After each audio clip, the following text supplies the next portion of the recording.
Армысыздар ағайын, қымбатты көрермен. Арайлы таңын өр алтаймен атыратын біздің тұрақты көрермендерімізге жаңада жақсылыққа толы күн тілейміз. Эфир тізгінде мен Аян Дәуренұлы және әріптесім Тамирис Кабаева.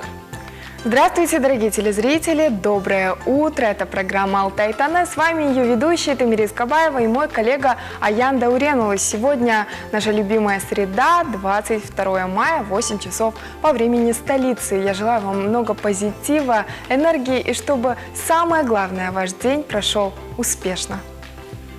Иә, қымбатты көрермен, бүгін сәрсенбінің сәтті күні, яғни 22 мамыр. Бүгінгі енді күнімізде шуақты да арайлы болып тұр. Біздің әр күнге жоспарлаған белгілі бір тақырыптарымыз да бар, яғни бұл сіздерге арналатын тақырып білім.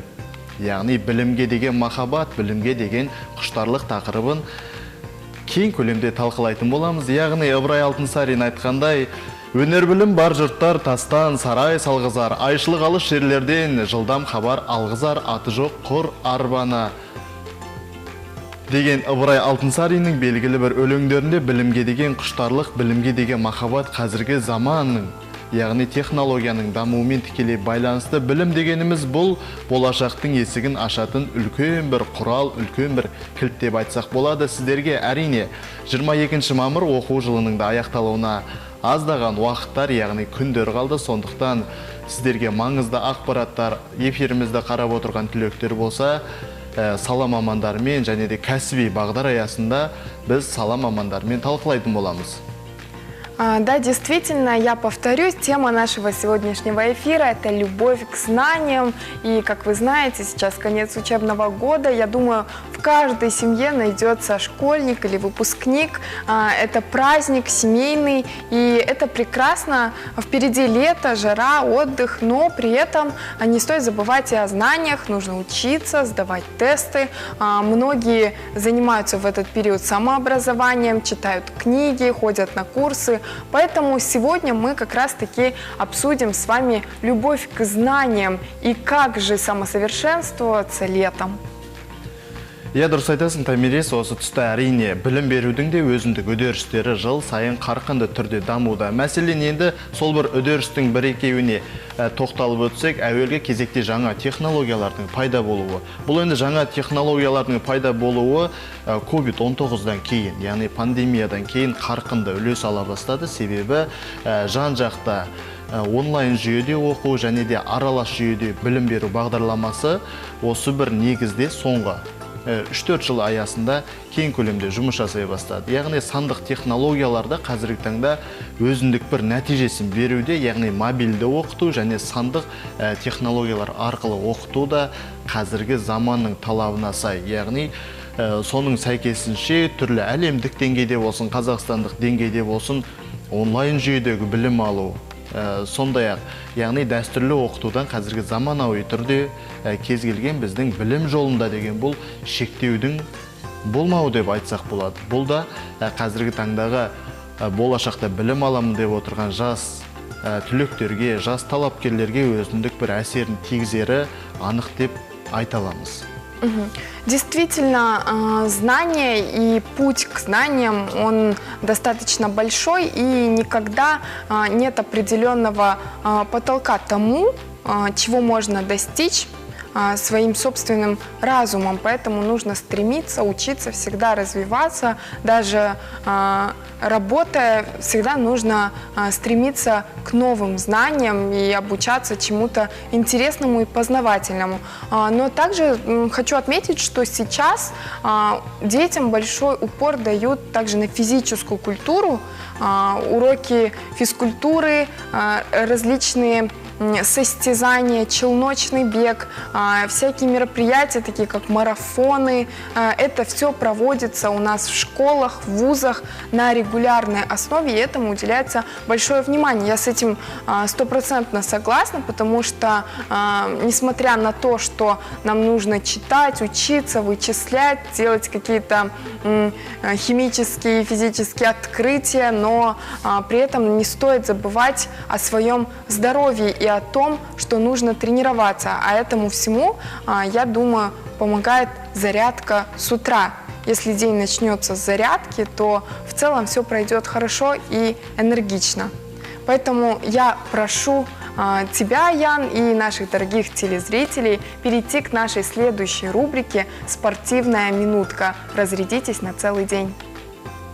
Қайырлы таң, қымбатты көрермен, Алтай телеарнасында таңғы жаттығу айдары. Егер дайын болсаңыздар, бастайық.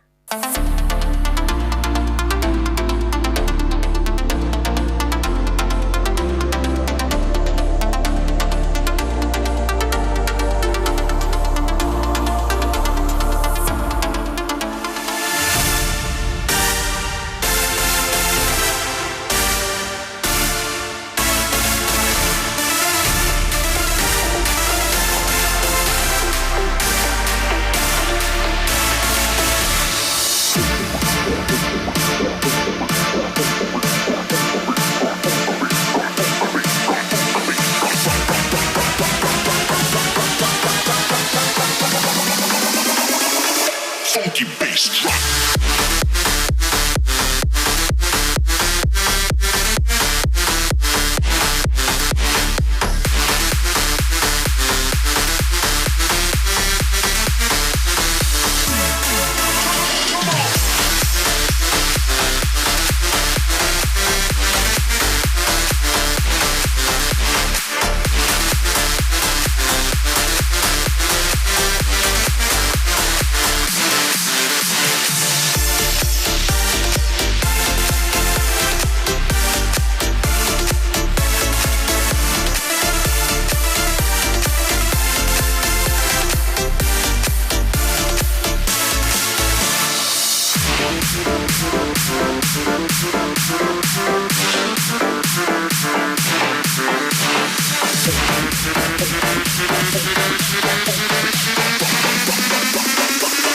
Funky bass drop.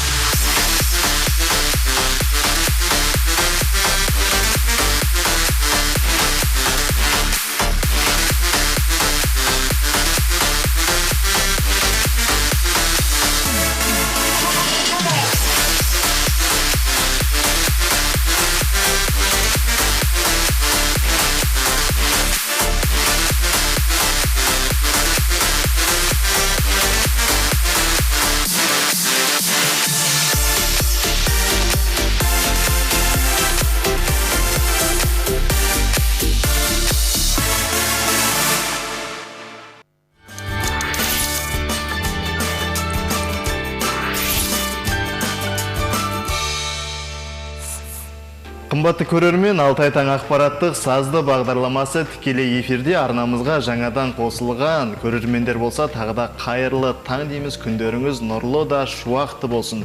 Бүгінгі біздің талқылап жатқан тақырыбымыз ол әрине білім және білімге деген махаббат.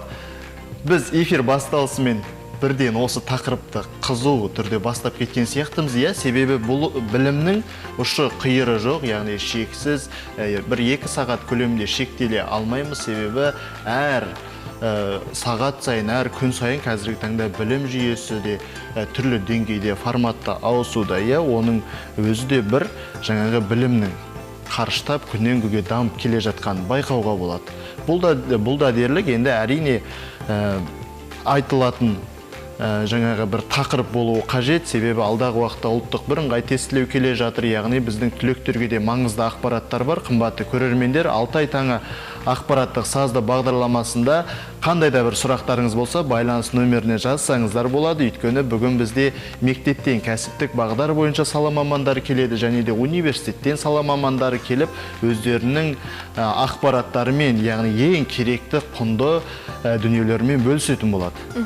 Кәсіптік бағдар дегеніміз, это профориентация, это все-таки действительно важно. В наше время, даже буквально вчера, если ты, Ян, видел, я сделала окошко в Инстаграме, в сторис, задайте мне вопросы, и так как конец года, много выпускников, очень многие задали, как же выбрать профессию? как вот выбрать профессию, на которую ты будешь каждый день приходить, радоваться и получать удовольствие. Потому что как раз-таки у меня такая ситуация, что я с 7 класса знала, что я хочу быть журналистом, и то, что мне это приятно, что мне это приносит удовольствие, позитив. И я действительно от этой специальности заряжаюсь. И также вот как раз-таки от нашего любимого эфира и различного рода деятельности, которые происходят на телевидении. И вот на этот вопрос нам как раз-таки сможет ответить профориентолог, который определит, к чему есть склонности. Потому что многие все-таки не могут в себе разобраться, оканчивают одно высшее образование, затем думают: ой, не хочу быть юристом, буду экономистом. Не хочу быть экономистом, буду врачом. И вот так вот пошло-поехало. И это действительно проблема на сегодняшний день. Поэтому многие даже берут так называемый gap year. Это год паузы, когда человек хочет подумать вообще, что ему нужно в этой жизни, чем он хочет заниматься. Я считаю, что это полезно, нежели чем терять время, допустим, на ту профессию, которая была бы неинтересна. Дорогие телезрители, мы напоминаем вам то, что сегодня вы можете позвонить в прямой эфир нашей студии по номеру телефона 52 24 49, а также отправить свои вопросы на номер WhatsApp +7 37 235 10 34. Иә, қымбатты көрермен, білім тақырыбын талқылағаннан кейін әрине сіздерге де маңызды ақпараттарды біз әрине шамамыз келгенше жеткізуге тырысамыз. Білімнің әрине бірнеше себептері бар. Бірінші кезекте бұл жеке өсу, яғни білім бізге ақылды және білікті болуға көмектеседі, сәйкесінше адамның жеке дағдысы қалыптасады. Одан кейін келесі кезекте жақсырақ мүмкіндіктер, яғни жақсырақ мүмкіндіктер деп отырғанымыз бұл сіздің алған біліміңіз, салаңызға байланысты нәтижесі. Яғни дипломыңызға сай белгілі бір жерде жұмыс жасау мүмкіндіктеріңіз және де сол білім аясында, түрлі академиялық отқырлық аясында шетелге барып білім алу, ол да бір үлкен мүмкіндік десек болады. Келесі қоғамды түсіну, яғни білімнің басты себептері.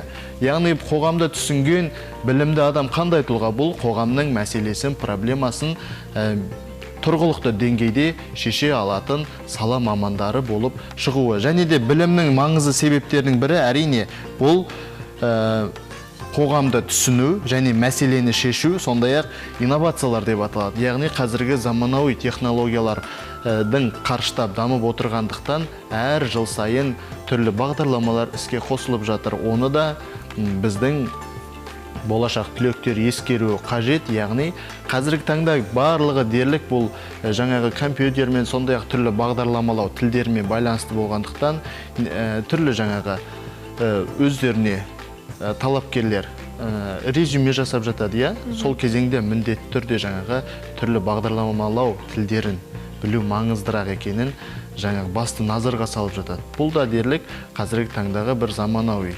технологияның өзіндік дамуын көрсетуге болады. Ну, даже раньше при приеме на работу это считалось какой-то особенностью, когда там владею Microsoft Word, владею Microsoft PowerPoint, там, умею делать презентации, работаю в таблицах Excel. Ну, то, что это что-то баснословное, что-то такое уникальное, но сейчас это обучается уже с 1 класса, то есть дети в 1 классе уже могут сделать спокойно презентацию, дизайн, и для них это совершенно не проблема, и это включилось в какие-то базовые навыки, которые необходимы сегодняшнему специалисту в различных сферах. Ну, в основном те, кто работает с компьютером, и я думаю, что век прогрессирует, и в целом сейчас молодежь становится более выдающаяся, образованная и стремится еще к более высоким достижениям. Также хотелось бы отметить то, что сейчас появилась такая профориентация, как нумерология, астрология. Вот. Буквально 2 дня назад мне вот отправили мою матрицу судьбы, и там описали, вот, кем я могу быть. Какие профессии мне как человеку подходят. по дате рождения, по времени рождения, там как-то луна сошлась, звезды сошлись, и все-таки судьба мне быть телеведущей, наверное, или журналистом. Ну, то есть творческие специальности, там такое направление. Если я пойду в направление творчества, то я смогу духовно как-то развиваться и быть всегда на позитиве. А если, допустим, мою личность вогнать в какие-то рамки, то это уже будет не так интересно. И то же самое по гороскопу, по знаку зодиака можно определить, кем же можно быть. Допустим, я знаю, что весы более ответственный знак зодиака, и они могут работать в офисе, исполнять какие-то поручения, задания. А львы, например, как я, они все-таки склонны к творчеству. Это те же театры, музыка, выступления. И я считаю, что иногда гороскоп попадает все-таки в точку. Я дұрыс айтасың, енді осы тұста біздің кезімізде ондай жоқ еді десем, тағы үлкен адамдар сияқты болып кетуі мүмкін, иә. Алайда енді шынымен де біздің жаңағы мектеп кезінде болсын, қазіргі деңгейге дейін қазіргі күнде түрлі бағдарламалардың өзі шығарып жатыр. Сондай-ақ қазіргі таңда жаңағы заманауи технологиялардың өте... Қазіргі жастарға оңай деп айтақ та бізді. Иә, бізде отырып солай айтамыз ғой деймін. Өйткені қазіргі таңда жаңа онлайн түрлі түсіндіру жұмыстары, кәсіптік бағдар, әр университеттің жеке ауыл аудандарды аралауы, бұның өзі де өте үлкен үлесін тигізеді. Сондай-ақ енді ғылым саласында жаңағы белгілі сандар арқылы да сіздің туған күніңіз, айыңыз, жылыңызға байланысты қандай бағыт-бағдарда жұмыс жасауға болады. Яғни бұны да белгілі сала мамандары, нумерологтар өздерінше жүйелеп береді. Бұл да дерлік енді қосымша ақпарат. Яғни сізге енді соның ішінен ең керектілерін бойыңызға сіңіріп, ары қарай қалыптастыруға болады. Бұл тұста енді қымбатты көрермен не айтқымыз келеді? Әрине, әр жыл белгілі бір деңгейде қарқынды жұмыс жасау үшін әр күніміз нәтижелі болу керек. Сондықтан бүгінгі күніміз қандай деңгейде болады екен, қандай көңіл күйде жұмыс жасайды екенбіз. Сондықтан жұлдыз жорамалға бір кезек берсек. Тоқта, жеке қарым-қатынаста бітімгерлік танытып, түрлі жанжалдардан аулақ болуға тырысыңыз. Овен. Овнам стоит проявить сговорчивость в личных отношениях, старайтесь избегать конфликтов. Торпақ, бүгінгі күні не істегіңіз келсе, оны өте мұқият және барынша сақтықпен орындаңыз. Телец. Все, что вы захотите осуществить в этот день, выполняйте предельно внимательно и с максимальной осторожностью. Егіздер. Асығыс қабылданған шешімдер сәтсіз болуы мүмкін. Близнецы. Решения, принятые в спешке, оказываются неудачными. Шаян. Адамдармен ынтымақтастықты арттыру үшін оңтайлы шешімдерге бару керек. Рак. С людьми нужно будет идти на уступки, которые необходимы для продолжения плодотворного сотрудничества. Арыстан. Шығармашылық және іскерлік байланыстар жақын арада көп пайда келеді. Лев. Творческие и деловые контакты в скором будущем принесут много пользы. Бейкеш. Сізді сүйікті адамыңызбен біріктіретін ерекше құндылықты табуға тырысыңыз. Дева. Постарайтесь найти дело, которое объединит вас с вашим любимым человеком. Таразы. Бүгін ешқандай стресспен өзгеріс орын алмайды. Сондықтан сіз демалуға және армандауға ерік бергеніңіз дұрыс. Весы. Никаких стрессов и перемен не намечается, а потому вы вправе расслабиться и немного помечтать. Саршаян. Бүгін шаяндарда жаңа идеяларға, жаңа таныстықтар орналады. Алайда сақ болыңыз, жылтырағанның бәрі алтын емес. Скорпион.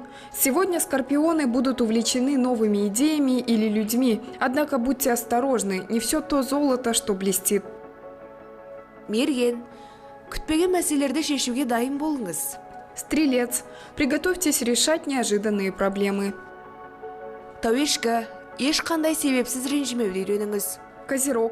Научитесь не расстраиваться без видимых причин. Суқойғыш.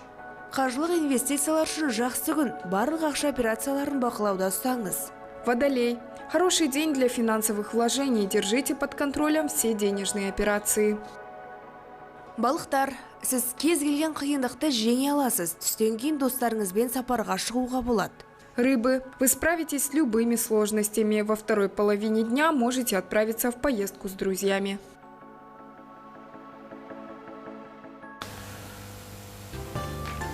Қымбатты көрермен, Алтай таң ақпараттық сазды бағдарламасы тікелей эфирде өз жұмысын жалғастыруда.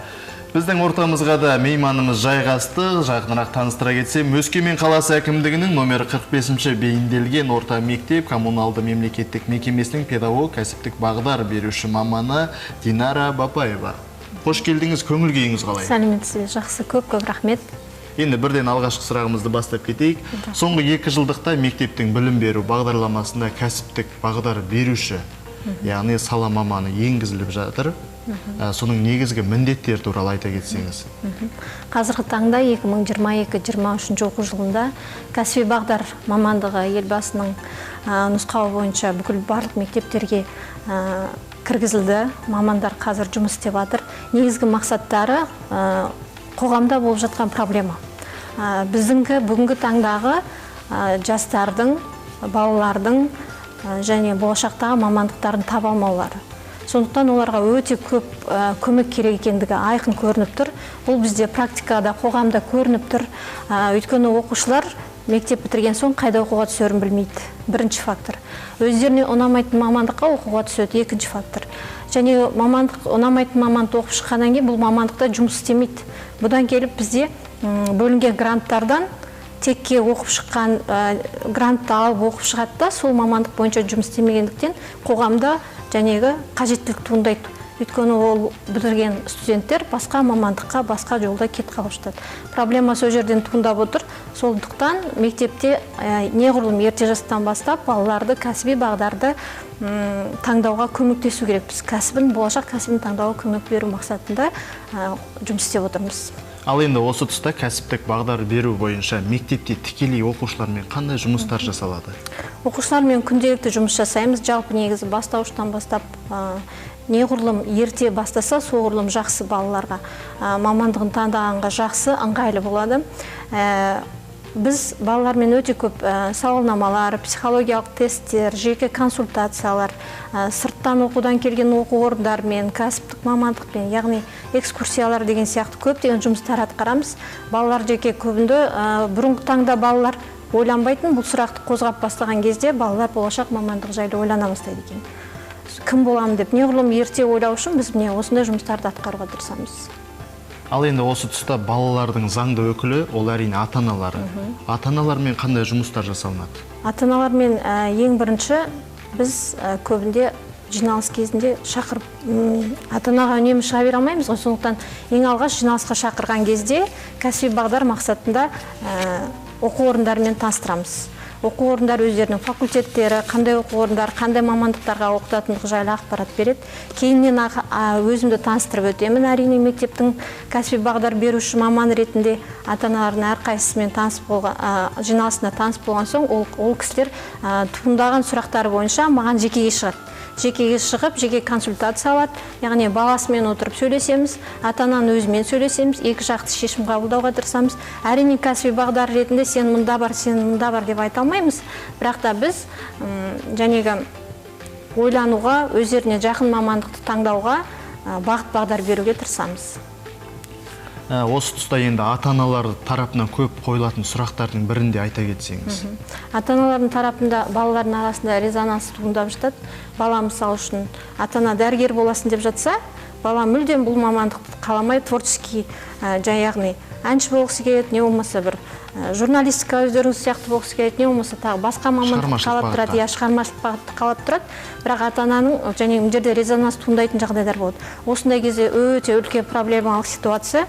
Мұндай кезде өте көп жұмысты қажет етеді, өйткені ата-анамен сөйлесу керекпіз. Көбінде ата-аналар өздерінің орындалмай қалған армандарын балаларына жәнегі міндет ретінде ұсынып отырады, сен осыған түс бар деп. Бірақ мұндай кезде өте сондай кәсіби жұмыс керек ата-анамен де, баламен де. Балаға ең бірінші маңыздысы балаға ыңғайлы жағын табу керекпіз. Сондықтан баланың шынымен ол мамандықты алып кете ала ма, қалай ма, жоқ әлде өзінің қазіргі таңда ұнап тұрған мамандығын мен алып кеткен дұрыс па деген сияқты сұрақтар бойынша жұмыс жасаймыз.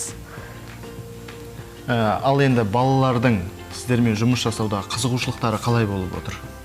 Балалардың қызығушылықтары өте жақсы, жоғары. Бұрын балалар мысалы үшін мамандықты бұрынғы 2022-23 оқу жылға дейінгі оқушылар жайында айтсам, мектеп пен жоғары оқу орындардың арасында, мектеп пен кәсіптің арасында мүлдем байланыс болған жоқ. Балалар мектеп бітеді, қайда оқуға түсу керектігін білмейтін. Қалай түсу керектігін, ол мамандық неге үйрететін, қалай жасайтын. Ал қазіргі таңда балалар неге барады, экскурсияға барады, оқу орындарына барады, жұмыс істейтін орталықтарға барады, әртүрлі жұмыс беретін орталықтарға барады. Сол жерде жүріп, мамандықтың қыр-сырын меңгере бастайды, өздеріне ұнайтын жақтарын алады. Міне осы жағынан балаларға өте тиімді. Ал енді осы тұста жоғарғы оқу орындарымен жұмыс деп айтып қалдыңыз. Жалпы жоғарғы оқу орындары сіздерге келеді ме, әлде сіздер оларды апарасыздар ма арнайы? Екі жақты жұмыс жасаймыз. Яғни ең бірінші жоғары оқу орындары бізге келеді. Бізге келіп өздерінің оқу орындары жайлы ақпараттар беріп кетеді. Егер өзіміздің жергілікті оқу орындар болса, әрине біз оқушыларымызбен оларға барамыз. Балаларға барамыз, көрсетеміз, қандай факультет бар, қандай мамандықтарға оқытады деген сияқты әртүрлі өзіміздің қаламыздағы оқу орындары жайлы ақпаратты беріп көрсетеміз апарып. Ал енді университеттермен байланыс жасағанның ең бір ерекше тиімді тұстары қандай деп айта аласыз? Тиімді жағы балалардың университет жайында көзқарасы қалыптасады.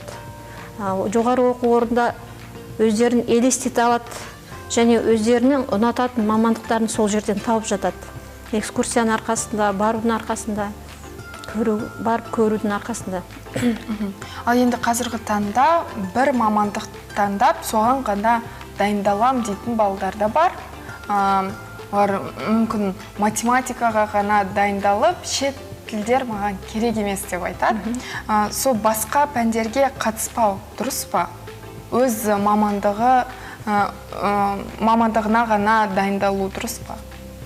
Қазіргі таңда жоғары сыныпта отырған оқушылардың көпшілігі өздерінің таңдау пәндерін жылдың басында, оқу басында таңдау пәндерін айтады. Екі таңдау пән, мысалы үшін химия, биология болса дәрігер болғым келеді деп, және сол сала бойынша тереңдетіп оқи бастайды. Бірақ мектеп бағдарламасы бойынша бұл оқушылар барлық пәнді оқу керек. Сондықтан ол пәнді оқып шығады. Бірақ және өзінің таңдауға тұрған екі мамандыққа ол балалар екі пәнге көбірек жұмыс жасалады. ұбт-дан жоғары балл алу үшін, оқуға түсіп кету үшін, ұнатқан мамандығына болашақта маман болу үшін өзінің ұнатып отырған. Енді сондай-ақ кәсіптік бағдар беру бойынша алдағы уақытта жалпы осы өңіріміз бойынша қандай жұмыстар жасалыну жоспарлануда? Жалпы мен өзім бір жылдай практика жасап шықтым ғой, балаларды бақылап шықтым. Неғұрлым ерте жұмыс жасау керек. Өзіміздің жергілікті аймақ бойынша балаларға экскурсия керек. Бару керек, көру керек көзбен. Өйткені слайдтан көрген, видеодан көрген және қазір әлеуметтік желіден көрген ол бір бөлік. Олар өздері де қарап алып тұр оны. Менің өзі бір жылдық практикамда байқағаным, екінші жылда да байқап жатырмын. Балалар өз қолдарымен барып сол затты жасап көрсем, мысалы үшін өткенде сварщик мамандығы ретінде жоба жасадық. Сонда балалар барып, жәнегі сварканы қолдарына ұстап, өздері жасаған кезде қызығушылық оянды. Міне сол кезде ол бала өзінікі ме, өзінікі емес екенін аңғара бастайды. Сол сияқты шаштаразға баратын болса да, мысалы үшін білім беру мекемесі болса да, аурухана болса да, және құқық қорғау органдары болса да, міне сондай жерлерді барып, көріп, қызметімен танысқан жағдайда ғана балаларға өте жақсы тиімді пайдасы тиеді. Сондай-ақ енді кәсіптік бағдар беру саласы маманы бойынша қазіргі таңда әрине қалалық өңірде бұл қалыптасқан, яғни әрбір мектепте, ал кейбір енді ауыл аудандарға енгізілген жоқ. Жалпы енді енгізіліп жатса, басты ерекшелігі неде болуы керек? Ауыл балаларының ерекшелігі қазір оларға мүмкіндік аздау болып тұр. Өйткені балалар өздерінің маңайындағы мамандықтарды көп көреді, байқайды, біледі. Қаншама мамандық түрі бар екендігі жайлы балалар көп ақпарат ала алмайды. Алса тек әлеуметтік желіден алады. Сондықтан әрине ауылдық жерлерге мұндай мамандықты кіргізу керек, және ауыл шаруашылығының мамандықтары жайлы балаларға көбірек ақпарат керек. Өйткені қазір ауыл шаруашылығы мысалы үшін ақсап тұр. Сол сияқты мына су ресурстары да ақсап тұр. Сол сияқты міне осындай мамандықтарға балалар барғандар әлбетте дұрыс болар еді. Өйткені мамандар тапшы. көп жағдайда. Өзіміз байқағандай педагогика мамандықтарына өте көп балалар барады. Бірақ әлде педагог мамандар жетіспейді бізде, өйткені өзіміздің халқымыздың көбеюіне байланысты, оның көбеюіне де байланысты. Бірақ та дегенмен де ауыл шаруашылығы бізде ақсап жатыр. Міне ауылды мекендегі оқушыларға көп жайында және ауыл шаруашылық қызметтері жайлы ақпарат керек сияқты. Және де енді балалармен жұмыс істеп қалдыңыз осы уақытқа дейін, жоғарғы оқу орындарымен байланыс жасап жатырсыз. Жалпы осы өңірдегі түлектер осы өңірде қалған дұрыс па? Әлде басқа жаңа қалаларға? Как практик ретінде мен байқағаным, 11-ші сынып оқып отырған оқушылардың көпшілігіне қайда барасың десе Астана мен Алматыны сұрайды. Содан ой туындайды, әрине сол жаққа барғылары келетіндігі.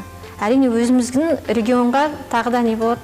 Тапшылық пайда болады. Өзіміздің жастар өзімізден кет қалып жатыр. Сондықтан өзімізге қалғандары дұрыс деп ойлаймын. Өзімізде оқығандары, өзіміздің жергілікті жәнегі қызмет орындарында жұмысқа орналасып, өзіміздің регионды дамытуға өз үлестерін қосқандары дұрыс деп ойлаймын. Ал енді осы тұста енді эфир соңында ата-аналарға қандай кеңес айтасыз, мектеп бітіруші түлектердің? Құрметті ата-аналар, сіздердің балаларыңызға егер мамандықтарын таңдаған болса, әрине өте жақсы.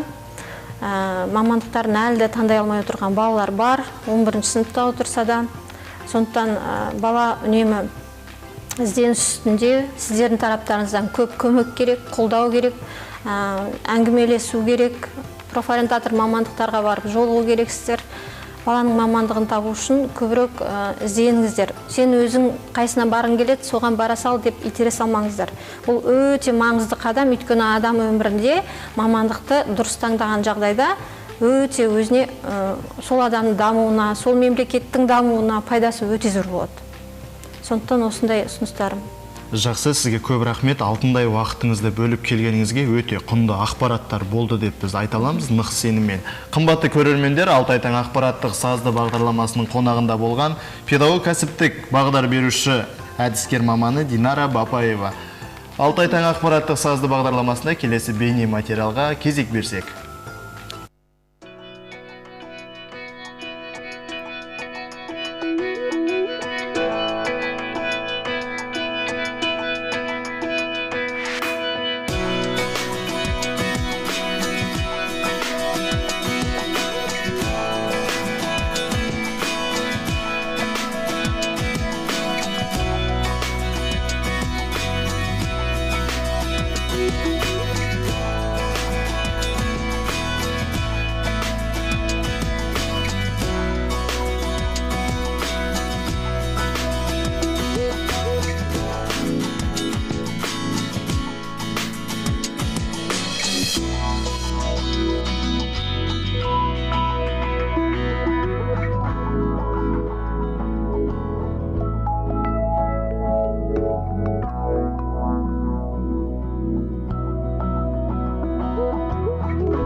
Қымбатты көрермен, Алтай таң ақпаратты сазды бағдарламасы тікелей эфирде. Көркем әдебиет баланы саяси қайраткерге дейін тәрбиелейді, дейді неміс жазушысы. Қымбатты көрермен, біздің арнамызға мейманымыз жайғасты. Жақынырақ таныстыра кетсем, Шығыс Қазақстан облысы мәдениет басқармасының Шығыс Қазақстан облыстық балалар және жасөспірімдер кітапханасы коммуналдық мемлекеттік мекемесінің инновациялық әдістемелік орталығының әдіскері Риза Ибраимова. Қош келдіңіз, көңіл күйіңіз қалай? Қайырлы күн, рахмет, жақсы. Енді осы тұста жалпы президент Қасым-Жомарт Кемелұлы Тоқаев қазіргі жас балалар кітаппен өте жақын арада дос болу керек деп өзінің үндеуінде де айтқан еді. Енді осы тұста әрине балалар кітапханасының алар орны ерекше десек болады. Қазіргі таңда енді кітаппен оқуды насихаттауға арналған түрлі жобалар, бағдарламалар жүзеге асуда, сол туралы айтып берсеңіз. Әрине, биылғы жылы біздің оқырмандардың әртүрлі санаттарын ескере отырып, түрлі идеялардың бастамашысы болғанына Шығыс Қазақстан облыстық балалар және жасөспірімдер кітапханасына 65 жыл толып отыр. Бұл қоғамда өз имиджін бекіткен бірден бір білім мекемесінің бірі, мәдениет мекемесінің киелі ордасының бірі болып табылады. Бұндағы істейтін қызметкерлердің барлығы оқырмандарға ақпараттық қолжетімділікті қамтамасыз ете отырып, олардың қызығушылықтарына арналған жобалар мен бағдарламаларды, түрлі акцияларды, үйірмелерді қолға алып келеді. Солардың бірден біріне тоқтала кететін болсам, бүгінгі күні кітапханадағы қымызхана бағдарламасы биылғы жылы бастау алып келеді. Бұл жобаның басқа жобалардан өзгеше форматта болуының себебі оқырмандар дастархан басында өзіміздің ұлттық сусынымыздың бірі қымыздан дәм тата отырып, еркін форматта ақын жазушылармен кездесе отырып, өз пікірлерін емін-еркін ортаға салады. Сонымен қатар биылғы жылы бастау алған белгілі білесіздер, қазір елімізде балалардың сөйлеуі баяулап, дамуы баяулап бара жатқаны баршамызға баян. Сол себепті бізде кітапхана қызметкерлері кітапхана жұмысына бейімдей отырып, осы топтағы аутизмі бар балаларға арналған ғажайып бала атты балаларды дамыту студиясын жүзеге асырып келе жатыр. Бұл аптасына бір рет ата-аналармен және балалармен жұмыс жүргізеді. Қазіргі уақытта бұл студияға 5 бала ата-анасымен келіп жүр.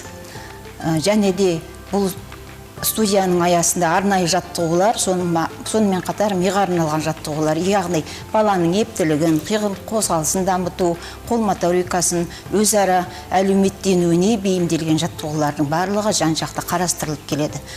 Және де бірден бір әлеуметтік жобалардың бірі бізде оқытатын үйлер жобасы. Бұл көп балалы отбасыларға арналған. Өздеріңіз білесіздер, Жібек маталар комбинатында көп қабатты үйлердің бірінде орналасқан көп балалы отбасылар бар. Солардың ауласында біздің кітапхана қызметкерлері аптасына бір рет әр жұма сайын барып, әртүрлі тақырыпта, әртүрлі форматта осы көпшілік іс-шараларды өткізеді. Және де өткізілген сауалнама бойынша осы аталмыш жоба, оқытатын үйлер жобасы ата-аналар тарапынан үлкен қолдауға ие болды. Алдағы уақытта енді жаз мезгілі келе жатыр, оқушылардың демалыс уақыты келе жатыр.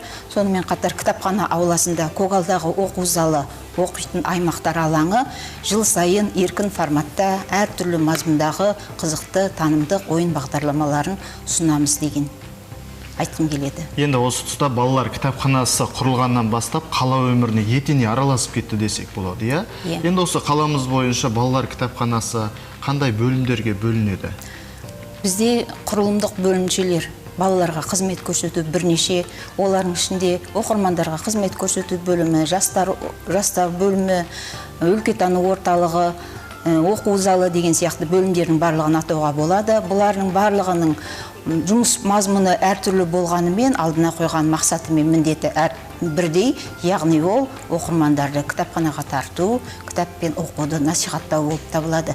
Оқырмандарды кітапқа жазылған кезінен бастап, оның кітапқа деген талғамын, жас ерекшеліктерін ескере отырып, сонымен қатар өзара танымдық қызығушылығын, шығармашылық қызығушылығына мән береміз.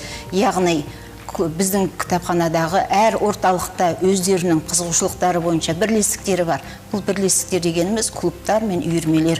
Атап айтатын болсақ, бізде тегін жұмыс атқаратын би үйірмесі, сурет үйірмесі, ұлттық ойынымыз тоғызқұмалақ үйірмесі, сонымен қатар қазақ тіліне арналған, ағылшын тіліне арналған үйірмелер жұмыс жасайды.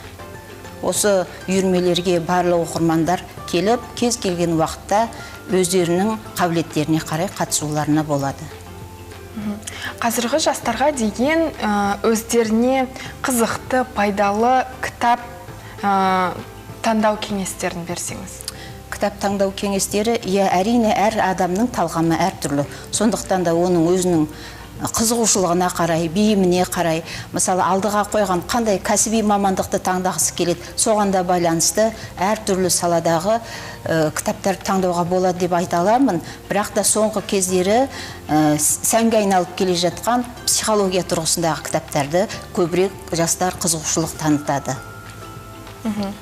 Ал енді жас балаларға кітап оқуды бойына сіңіру үшін ата-аналарға қандай кеңес айтар едіңіз? Қандай ынталандыру жұмыстарын жасау керек?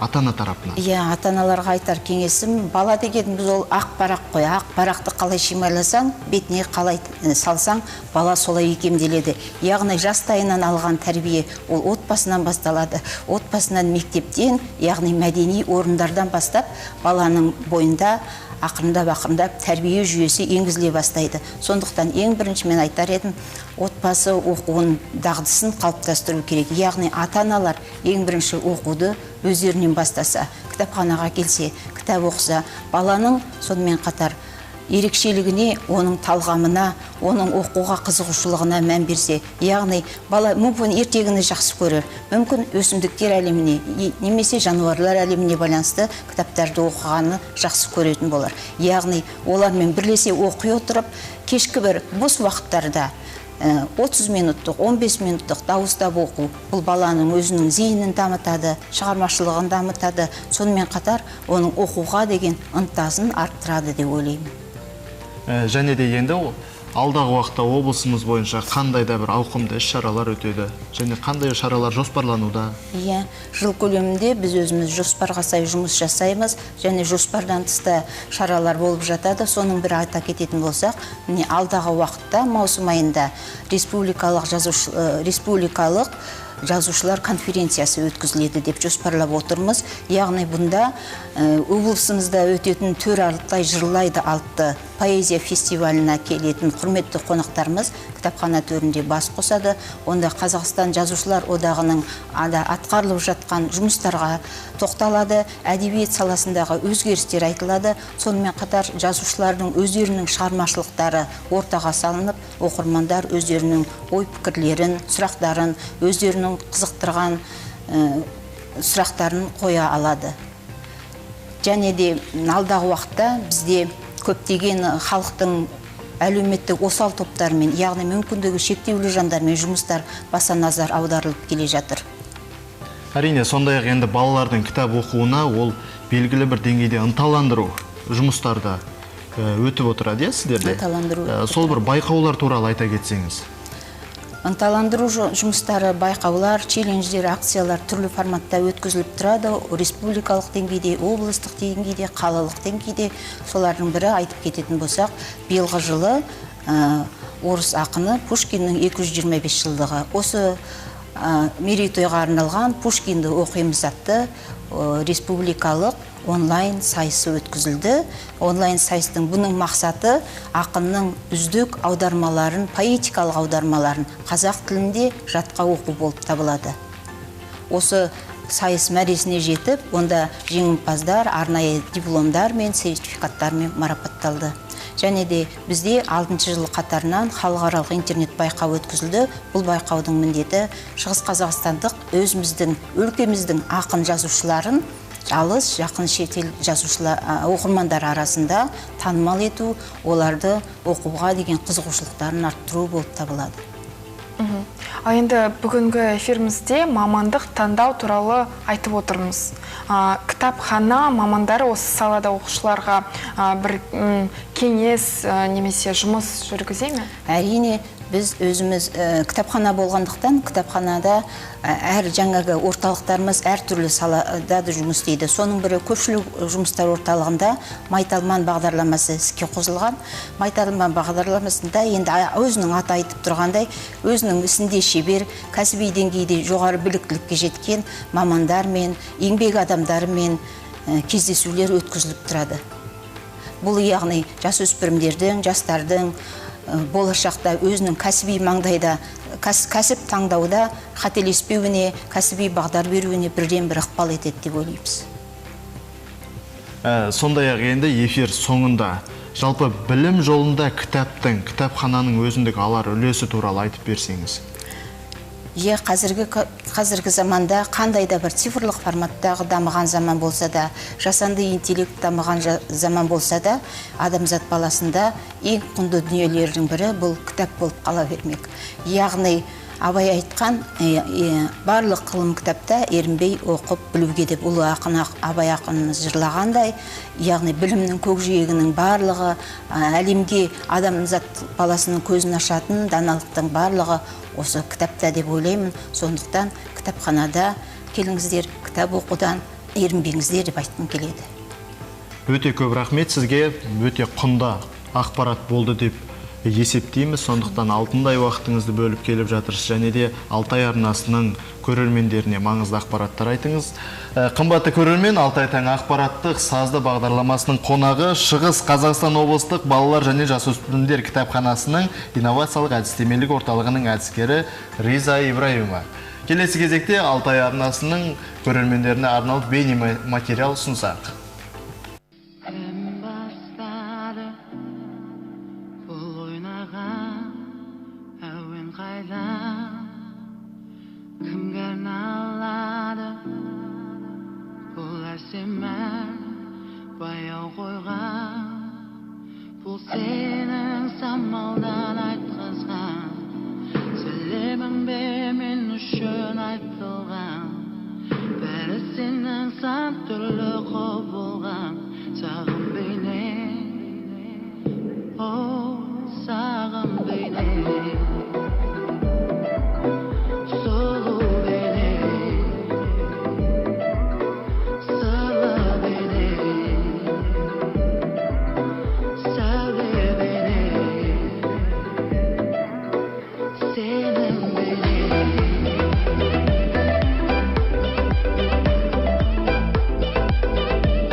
Дорогие телезрители, а мы продолжаем наш эфир утренней программы «Алтай Таны». И сегодня мы говорим о любви к знаниям и о том, кем же наши школьники мечтают стать в будущем, как определиться с выбором профессии. Также хотим напомнить, что при всех университетах действует в первую очередь приемная комиссия, где вы сможете проконсультироваться, подать документы. И как раз-таки в Восточно-Казахстанском университете имени Сарсена Аманжолова работают самые квалифицированные специалисты, которые окажут вам информационную поддержку. Сегодня в студии нашего эфира гости, руководитель Центра карьеры Professional Upgrading Восточно-Казахстанского университета имени Сарсена Аманжолова Жанель Булатова. Добро пожаловать к нам в студию. Добрый день. Спасибо, что пришли.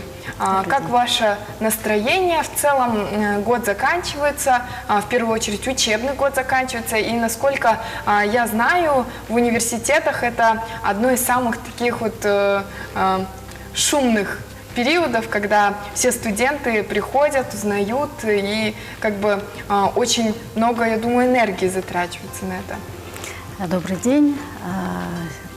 Сегодня университет, круглый год, естественно, учебный год, круглый год. Мы продолжаем неустанно свою работу по привлечению абитуриентов, ребят, которые завершают школу, завершают колледж. Сейчас у нас начинается горячая пора, это у нас приемная кампания, да, летний период. И, конечно, сейчас выпускники школ, они выбрали свой профильный предмет, выбрали вроде бы специальность, но сейчас у них выбор теперь вуза, надежда на получение образовательного гранта, либо поступление на платное обучение. Да? Поэтому университет неустанно в течение учебного года, это студенты, во-первых, сейчас у нас сессия, государственные экзамены, и начало работы приемной кампании. Все-таки в каждом вузе есть определенный свой график, там как бы в целом все проходит в одно время, но даты отличаются, возможно, на неделю или на несколько дней. Когда начинает свою работу приемная комиссия, то есть по приему, в первую очередь, документов, также какие этапы, особенности приема и сроки есть в вашем вузе?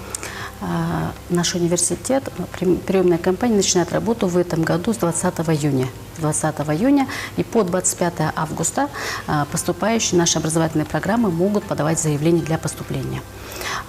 Особенности этого учебного года в правилах, приема, типовых правилах, такие, что в этом году изменены сроки, то есть получается особенность 2 этапа приема заявлений на творческие образовательные программы. В нашем университете есть 7 творческих образовательных программ. Это, к примеру, музыкальное образование, журналистика, религиоведение, философия, физическая культура, оздоровительная физическая культура. И на все эти образовательные программы прием документов с 20 июня, первый этап, до 15 июля. Это для тех ребят, которые хотят поступить на государственный образовательный грант. И если ребята передумали, хотят поменять выбор своей специальности на другую, на творческую, в одну из этих вышесказанных, тогда они могут сдавать на платную форму до 10 августа, второй этап. И еще новшеством в типовых правилах этого года является то, что по предметам грамотность чтения, обязательные предметы ЕНТ и математическая грамотность, пороговый балл снизился до 3 баллов. Ранее он составлял 5 баллов. И творческий экзамен, сумма баллов была 45 максимальная, в этом году 50. То есть ребята, они сдают же 5 предметов на ЕНТ, 3 обязательных, 2 профильных. Профильные предметы, они зависят от образовательной программы, которую они выбрали для поступления, а из обязательных грамотность чтения, математическая грамотность, история Казахстана. Творческие образовательные программы, здесь мы 2 предмета, грамотность чтения, историю Казахстана берем, и на базе университета они сдают 2 творческих экзамена. И как раз таки балл 50 баллов в сумме составляют 2 творческих экзамена 100 баллов. Для поступающих на базе колледжа, то есть имеющих техническую и профессиональную базу, в чем заключаются особенности поступления и подачи? Выпускники колледжа, они также могут подать заявление с 20 июня по 25 августа. Это весь период подачи заявлений. Для поступления на грант также документы принимаются с 20 июня до 13, для поступления на грант с 13 июля до 20 июля принимаются документы. Особенность для выпускников системы технического и профессионального образования заключается в том, что есть большое количество образовательных грантов на педагогические образовательные программы, которые выделены государством. С каждым годом количество грантов увеличивается. Они сдают по 2 предметам по профилю тестирования и могут поступить на грант. В Восточно-Казахстанском университете имени Сарсена Манжолова есть образовательные программы, требующие творческой подготовки. И вот как в целом готовиться в творческой части, как проходят творческие экзамены и вообще, что они из себя представляют? Ну, вот, как ранее говорила, у нас 7 образовательных программ творческих. Значит, в университете утверждаются правила, утверждается график сдачи творческих экзаменов. После того, как вот они с 13 по 20 июля сдали документы, заявления для поступления на государственный образовательный грант, они сдают творческие экзамены, 2 творческих экзамена на базе вуза. То есть по графику они сдают творческие экзамены. Опять же, характер творческого экзамена зависит от специальности. Если это журналистика, к примеру, они сдают, допустим, эссе, один творческий, и интервью. Если это касается, допустим, физической культуры, оздоровительной физической культуры, естественно, там уже сдают нормативы. Физическая подготовка. Какие виды льгот и преимущественного права предусмотрены в правилах приема поступающих в текущем году? Спасибо. Очень хороший, интересный вопрос для поступающих. Преимущественное право, во-первых, представляется обладателем знака Алтенбельга. Обладатель знака Алтенбельга, естественно, ну, кроме того, учитывается здесь сумма баллов, то есть профильные предметы, которые они выбрали, и средний балл аттестата. Следующее преимущественное право предоставляется выпускникам школ, которые имеют, допустим, дипломы 1, 2, 3 степени в международных олимпиадах и конкурсах за последние 3 года. Также преимущественное право имеют выпускники школ, если они победители республиканских конкурсов, но не за 3 года, а за последний текущий учебный год, то есть в 11 классе.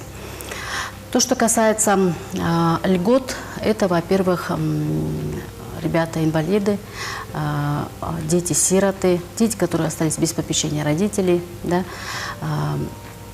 Это инвалиды с детства, инвалиды 1-2 группы ребята. Кроме того, квоты предоставляются для этнических казахов, да? То есть они, допустим, имеют преимущественное право 4% квоты. Еще есть квота 35% для выпускников школы из сельской местности. То есть сельская квота, мы по-другому называем, да, как бы вот по-простому. Но существует такое ошибочное мнение, когда говорят 30-35%, ребят думают, что это прибавляется определенный балл к баллу сертификата. Нет, в этом случае мы объясняем, что, допустим, максимальное количество баллов 100%, 200 грантов выделено по республике, из них 35% то есть выделяется для ребят, которые являются выпускниками школ сельской местности. Остальные 65%, естественно, для ребят, которые заканчивают городские школы. Насколько я знаю, у вас есть специальный экзамен дополнительный. А вот для кого он предусмотрен? Но наш университет является многопрофильным университетом, где есть образовательные программы педагогического профиля и непедагогического. Специальный экзамен, он принимается для абитуриентов, которые поступают на педагогические образовательные программы. То есть он несложный, иногда ребята вот немножко опасаются, осторожничают. Это несложный экзамен, оценивается как допуск, недопуск. Если он подал документы с 13 по 20 июля для поступления на государственный образовательный грант, он сдает специальный экзамен, его может принять любой вуз нашей республики, который готовит педагогические кадры. Здесь, например, представляется ситуация такая педагогического характера, как бы он поступил, если бы являлся педагогом. И ситуация оценивается допуск и недопуск. Большое спасибо, было очень интересно и в первую очередь актуально на сегодняшний день. В целом тема поступления приемной комиссии.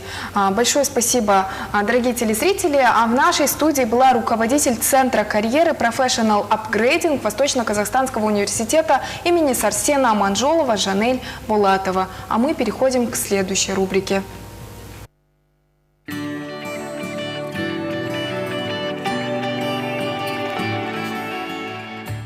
Алматыдағы ботаникалық бақта Сиверс алма ағашы бүршік жарды. Бұл алма атаулының түп атасы. Жабайы алманы ең алғаш рет Тарбағатай тау бөктерінен 18 ғасырда Орта Азияға сапары барысында неміс ғалымы Йоган Сиверс тапқан. Қазіргі уақытта ботаникалық бақта 170 түп алма ағашы өседі. Әлемде жабайы өсетін алмалардың 30-дан 70-ке дейін түрлері кездеседі бүкіл әлем бойынша планетамызда. Бірақ бұл алмалардың басқа жабайы өсетін алмалардан ерекшелігі олардың алуандылығында, яғни олардың жемістері жасыл болуы мүмкін, қызыл болуы мүмкін, тәтті болуы мүмкін, кермек дәмі болуы мүмкін, ашты да болуы мүмкін, қышқыл да түрлері бар. Бұл түр Қазақстанның және Қазақстанмен шекаралас жалпы сиверс алмас кездесетін елдердің барлығының қызыл кітабына енгізілген. Сонымен қатар әлемдік қызыл тізім МСО тізіміне де енгізілген түрге жатады. 70-ші жылдары бақтың 6 гектар аумағына алма ағаштарын академик биолог ғалым Аймақ Жанғалиев отырғызған. Ғалым Қазақстан алманың отаны екенін ғылыми түрде дәлелдеді. Ғалымның зерттеуінше жемістің қазақ топырағында өсе бастағанына 50 миллион жыл болған. Бұл кісі ғалым табиғи орталардан іріктеу үшін олардың шаруашылық құнды белгілеріне байланысты іріктеген болатын. Олардың жемістерінің мөлшеріне, олардың жемістерінің дәміне қарап, ағаштарының әсемділігіне қарап іріктеген болатын. Ботаникалық бақта сонымен қатар магнолия ағашы гүлдеді. Алғаш рет баққа 2019 жылы көшет күйінде отырғызылған. Магнолияның қызғылт түрінен иіссу жасалады. Әлемде сирек кездесетін магнолия ағашы динозаврлармен жасты. Бұл өсімдіктер Солтүстік Америка, Қытай, Жапония, Индонезия елдерінде көптеп кездеседі. Ботаникалық бақта субтропикалық өсімдіктің бірнеше түрі жерсіндірілген. Сезанна, стеллатта сұрыптары Алматының құбылмалы ауа райына төзімді. Алғаш рет магнолия 1688 жылы Европада анықталған. Мамандардың айтуынша, сұлу әрі хош иісті гүлді көруге күніне мыңдаған адам келеді екен.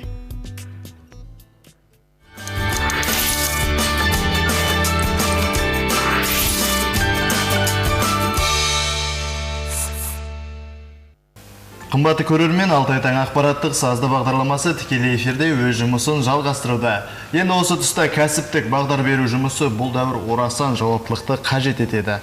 Ортамызға мейманымыз жайғасты, жақынырақ таныстыра кетейін. Сәрсен Аманжолов атындағы Шығыс Қазақстан университетінің қабылдау комиссиясының хатшысы Лейла Байжұманова. Қош келдіңіз, көңіл күйіңіз қалай? Рахмет, сәлемет па, қайырлы күн. Бары жақсы. Енді біздегі оқу процесі басталып жатыр және аяқталып жатыр, иә? Осы тұстағы алғашқы сұрақ қабылдау бөлімінің жұмысы туралы және қандай кезеңдерден тұрады, қай уақыттардан басталады? Рахмет. Жалпы қабылдау комиссиясы жыл бойы жұмыс жасайды біздің университетте.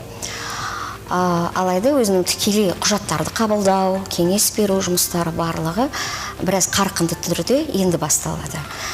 Құжаттарды қабылдау осы бүкіл біздің аймақтағы өңірдегі жастардың, жан-жақтан Қазақстанның қай өңірінен келсе де бұл жастардың құжаттарын қабылдау тікелей осы 1 маусымнан бастаймыз. Алайда құжаттарды қабылдап, оларды жаңағы студенттер қатарына енгізу алғаш рет биыл 20 маусымда министрлік тарапынан рұқсат етіліп, кеңес беріліп отыр осындай біздердің әрекет жасауымызға жұмысымызда.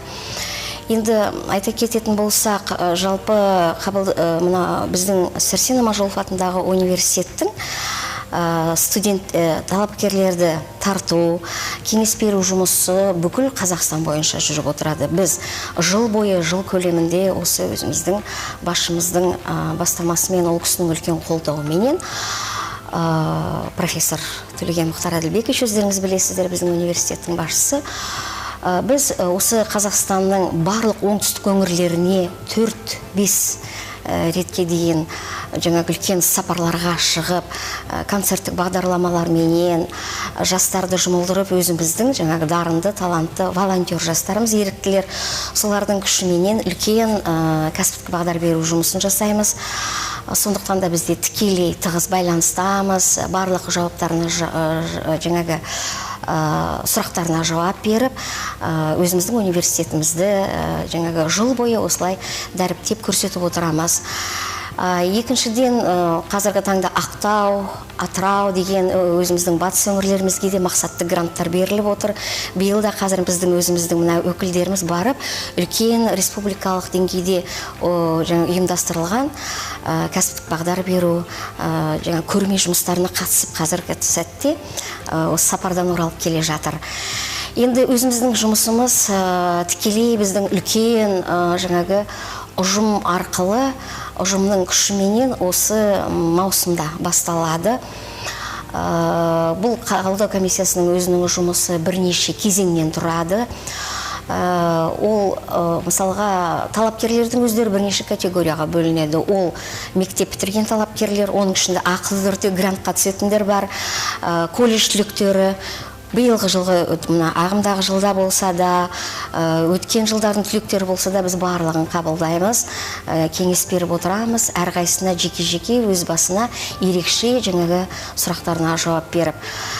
Және де грантқа қатысу кезеңі келген кезде біздің университет, көрші университеттер барлығымыз бірге жұмылып, жаңағы министрліктің базасы арқылы жастардың құжаттарын тіркеп, жаңағы жан-жақты қолдау көрсетіп кеңес береміз. Енді қазіргі таңда біздің университетте 60-қа жуық білім беру бағдарламалары бар, мамандықтар, енді ескі терминмен айтқан кезде. Осы мамандықтардың ішінде жаңағы енді жан-жақты біз көп салалы университет қой.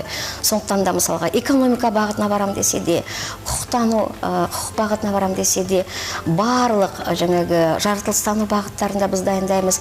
Педагогикалық мамандықтардың барлығы бар бізде. Сондықтан да енді экология дейміз, психология, клиникалық психология, мысалға ақпараттық жүйелердің өзінің бірнеше бағыты бар. Робототехника, компьютерлік мехатроника.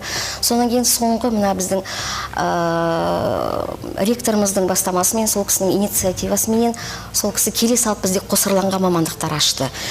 Сдвоенный специальность дейміз, мысалға жастар тек қана химия пәнінің мұғалімі емес, химия, биология бірдей тең, география, тарих, математика, физика, математика, информатика, география, жаңа айтқандай тарих, химия, биология. Осы мамандықтар өте ұтымды. Сондықтан да жастарға біз айтатынымыз, біздің университетте осы мамандықтар, жаңағы әрбір университетте табылмайтын мамандықтар бар. Келіңдер деп айтамыз.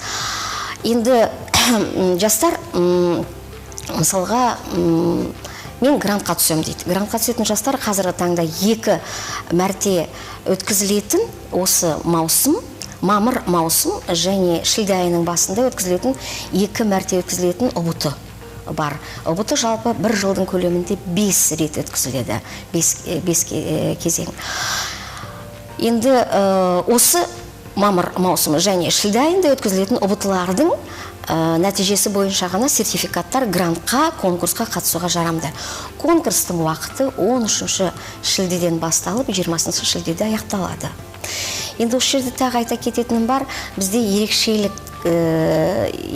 түрде бір аталып өтетін мамандықтар бар, олар шығармашылық мамандықтар, творческие специальности дейміз бе, шығармашылық мамандықтар. Бұл мамандықтар жаңағы дене шынықтыру мәдениеті және бастапқы әскери дайындық мұғалімдерін даярлау, музыка пәнінің мұғалімдерін даярлау, журналистика, дін және теология, және көркем сурет, сызу, графика мұғалімдерін даярлау. Осы мамандықтарға оқуға түсу үшін ерекшеліктің бірі ол ұбытыдан тек 2 пән тапсырады. Жалпы жастар ұбыты тапсырған кезде 5 пән тапсырады. Биылғы жылдың ерекшелігі ол математикалық сауаттылықпенен жалпы оқу сауаттылығы, орыс тілі немесе қазақ тілі ол болады. Бұлардан бұрын 5 балл болатын болса, шекті балл, ең төменгі, кем дегенде. Қазіргі таңда 3 балға төмендетілді. Бұл өте бір жақсы хабар талапкерлер үшін. Енді осы шығармашылық мамандыққа түсу үшін Қазақстан тарихменен оқу сауаттылығы тапсырылады. Олардың әрқайсысынан тарихтан 5 балдан кем емес, оқу сауаттылығынан 3 балдан кем емес алу керек, бірінші. Екінші шарт, 20 маусымнан басталатын жаңа шығармашылық мамандықтарға өтініш тапсыру кезеңі басталады. Оны да ескеру керек. Сонан кейін биылғы жылғы бір жаңалық бар. Ол шығармашылық мамандықтардан 45 балл болатын болса, бұрын ұпай қазіргі таңда 50 балға көтерілді. Сондықтан да шығармашылық мамандықтарды тапсырып 100 балл жинап алуға болады. Ол біздің университетте тапсырылады. Бұл ерекшелік. Грантқа түсетін балалар тек сол вузда ғана тапсыру керек университетте. Сондай ғанда осы жерде бір сұрақ болып отыр. Әрине мемлекеттік әкімнің грантынан өзге университеттің де бөлетін гранттары бар. Ол әлеуметтік жағдайына байланысты, одан қандай да бір жеңілдіктер туралы айта кетсеңіз. жеңілдіктер енді мына грантқа түсетін кездегі жеңілдіктер ол жетім балалар, ата-анасының панасыз қамқорсыз қалған жастарға 1% квота бөлінеді. Ондан кейін бірінші, екінші топтағы мүгедегі бар, бала кезіндегі мүгедегі бар жастарға міндетті түрде 1% бөлінеді.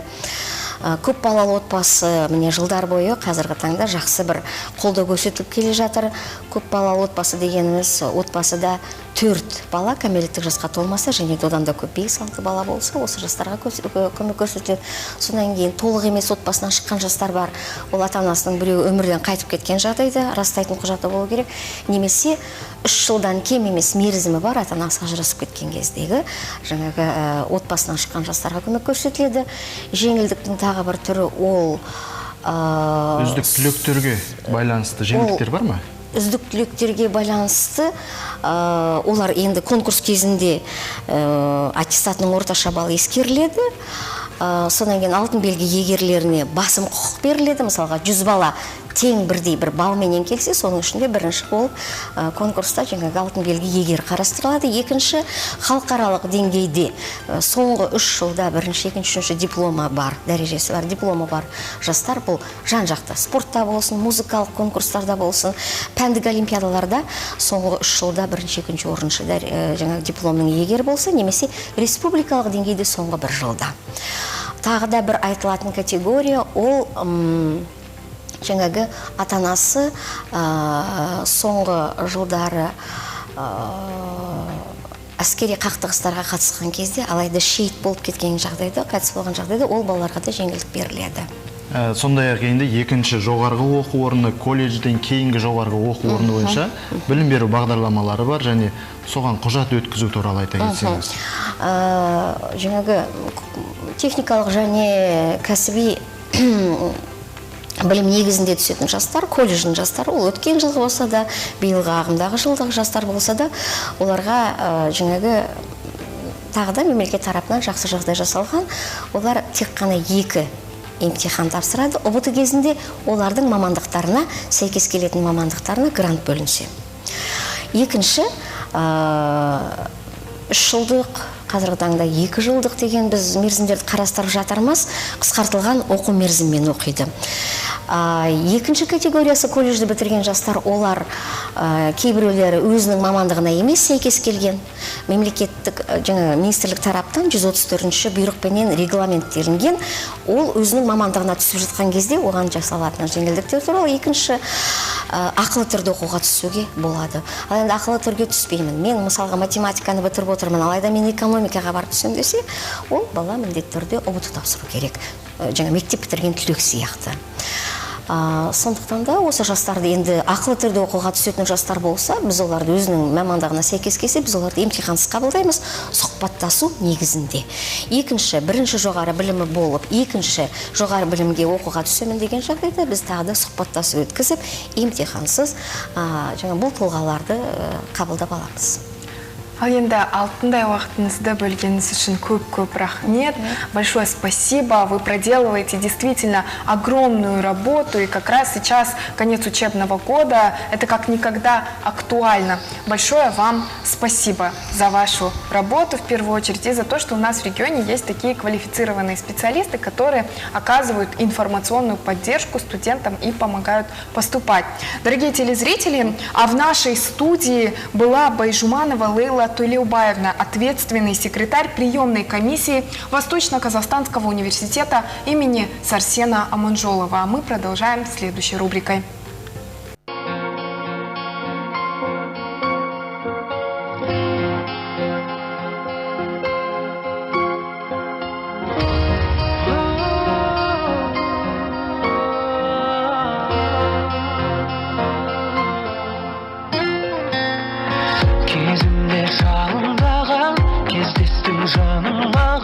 Ғашық боп қалдым сонда жалған саған мөлдіреп көзің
Қымбатты көрермен, Алтай таң ақпараттық сазды бағдарламасы тікелей эфирде өз жұмысын жалғастыруда. Бүгін өте қызықты тақырып және де бұл жеке бізге қана емес, бұл жалпылама ата-аналарға, сондай-ақ мектеп бітіруші түлектерге екінші жоғарғы оқу орны және колледжден кейін білімін жалғастырамын деген мамандарға өте құнды ақпарат болмақ, яғни кәсіптік бағдар беру, сондай-ақ мамандық таңдау, білім жолындағы түрлі құзыреттілікті таңдаусында. Енді осы тұста Тамирис, көпшілігіміз, басым көпшілігіміз деп айтайық, иә?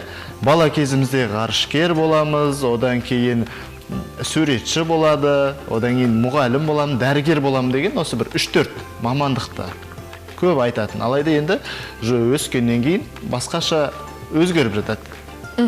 Осы тұста енді өзіңнің мамандыққа деген қызығушылығың қалай болды? Енді мамандыққа деген қызығушылығым 7-ші сыныпта басталған. Оған дейін мен кім болам деп ойланбағандамын. Ну, в первую очередь, я знала то, что я все-таки человек, склонный к творчеству.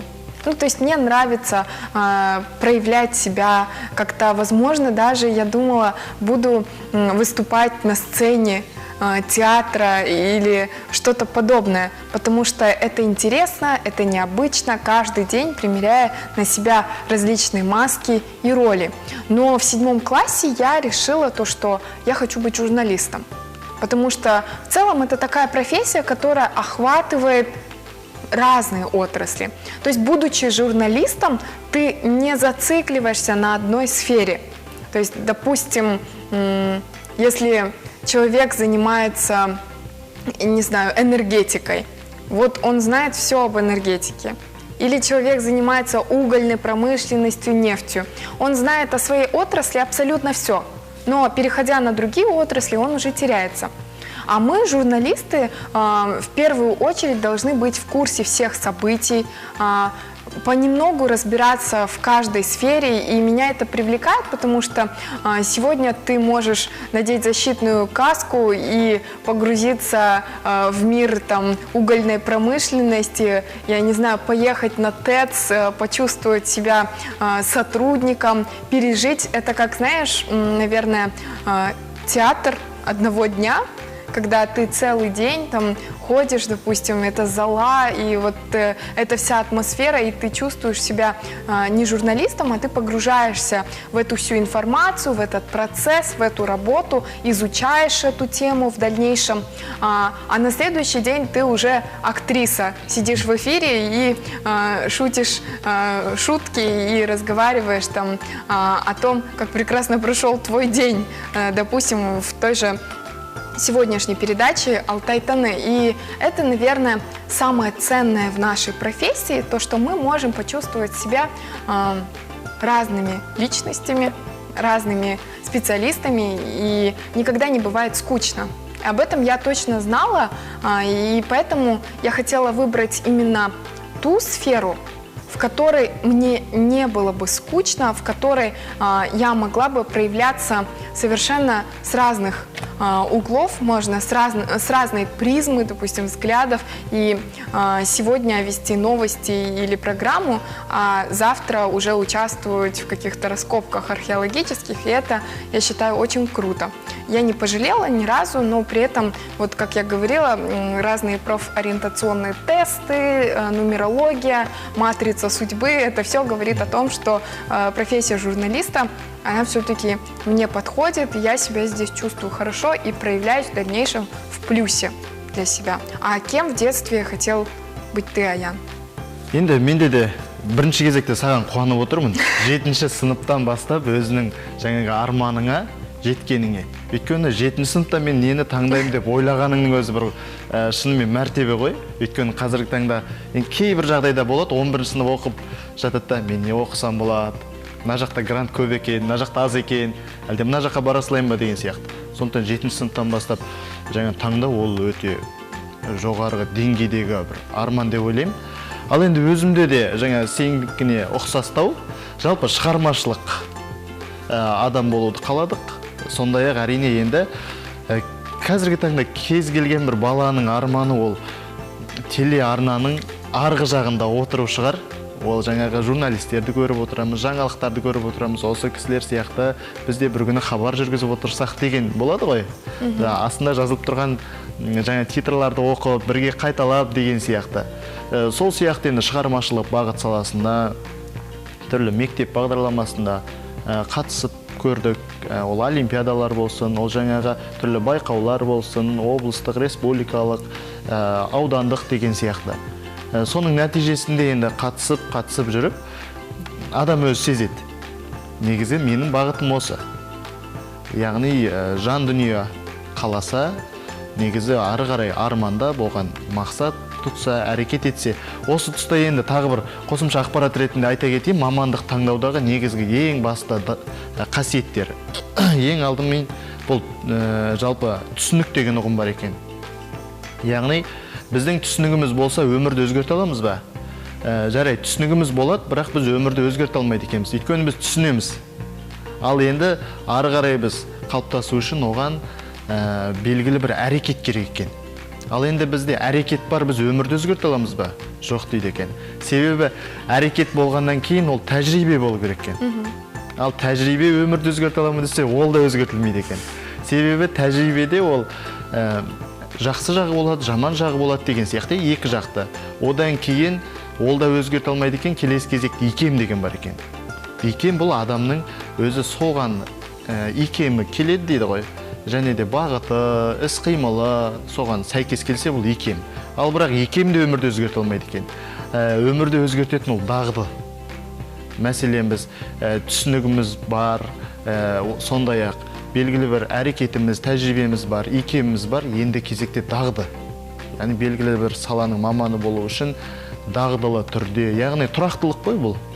Өзіміз армандағы мамандыққа соңына дейін күрессек, яғни бұл дағды болып саналады. Яғни түрлі тәжірибелерден өтеміз, түрлі жаңа түсініктерден, әрекеттерден өту барысында ғана адам өзінің дағдысы арқылы, тұрақтылығы арқылы мамандықты таңдай алады екен. Ну и это действительно правда, что, может быть, профориентационные тесты или какие-то нумерологические данные покажут, что вы человек творческий, а вы хотите стать математиком.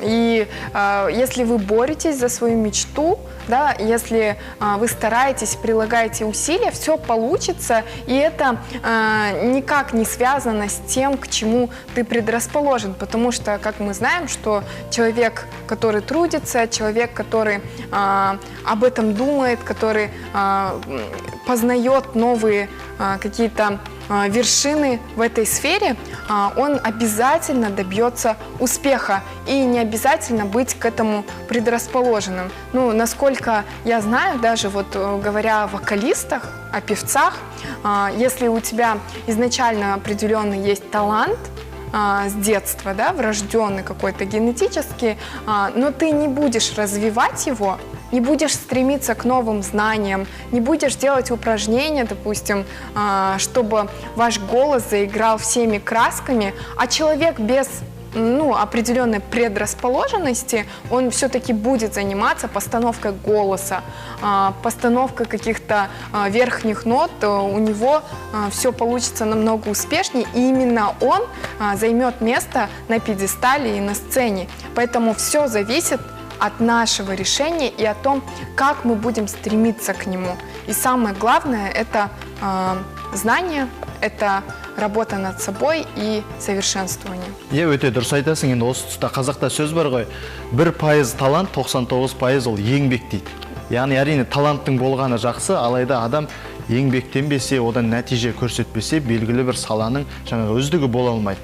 Қазіргі заманның өзі, сіз өз салаңыздың, мейлі сіз жаңағы көлік жүргізуші болыңыз, мейлі сіз дәрігер болыңыз, мейлі сіз мұғалім болыңыз, алайда өз салаңыздың үздігі болуға ұмтылуыңыз керек екен. Енді осы тұста қымбатты көрермен, Алтай таңы өздерінің көрермендеріне ең қызықты әлемдік және қазақстандық деңгейдегі қызықты ақпараттармен бөлісетін болады, яғни ең айдарына береміз.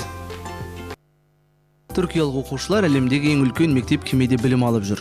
Жер сілкінісінен қатты зардап шеккен Хатай облысына қарасты Искендерун қаласында балалардың үздіксіз білім алу үшін әлемдегі ең үлкен кемелердің бірі орта мектепке айналдырылды. Кеменің орталық палубасы асхана, кинотеатр және оқушылардың сабақтан тыс уақытта демалатын орын ретінде қайта жарақталыпты. Мектеп кеме Қара теңіздің Искендерун қаласындағы жағалауында тұр. Ашық теңізге шықпайды, тек осы жағалауда ғана тұрады. Балалар, ата-аналар, мұғалімдер де осындай әдемі мектеп кемеде оқып жатқандарына қуанышты. Әлемдегі ең қымбат сақина. Швейцариялық компания жасаған бұл сақинаның ерекшелігі ол тұтастай гауһар тастан қашалған. Бұл бірегей туындыны жасау үшін зергерлер тәуекелге бас тіге отырып арнайы лазердің көмегімен 1 жылдан аса еңбек еткен. Себебі егер лазер сәулесі бағалы тастың бірегей құрылымынан нұқсан келтірсе, оның бағасы күрт түсіп кетуі мүмкін еді. Алайда мінсіз жұмыс нәтижесінде бірде-бір сызасыз жасалған таза гауһар сақина Гиннестің рекордтар кітабына енгізілді. Оның құны бүгінде $70 миллион асады.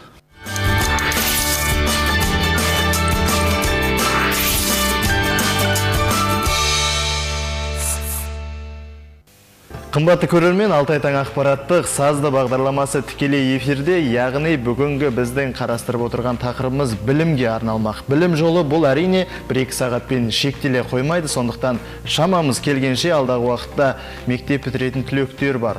Сіздерге маңызды ақпараттармен бөліскіміз келеді. Әрине кәсіби сала мамандары қазіргі таңда тек қана университет тарапынан ғана емес, мектеп бағдарламасында да кәсіптік бағдар беру бойынша мамандар өзіндік деңгейде жұмыс жасап жатыр екен. Бұның барлығы дерлік енді білім, сондай-ақ мамандық таңдау. Мамандық таңдау бойынша мынадай сіздерге бір ақпарат айтқым келеді. Әлемде 40 мыңға жуық әртүрлі мамандықтар бар екен.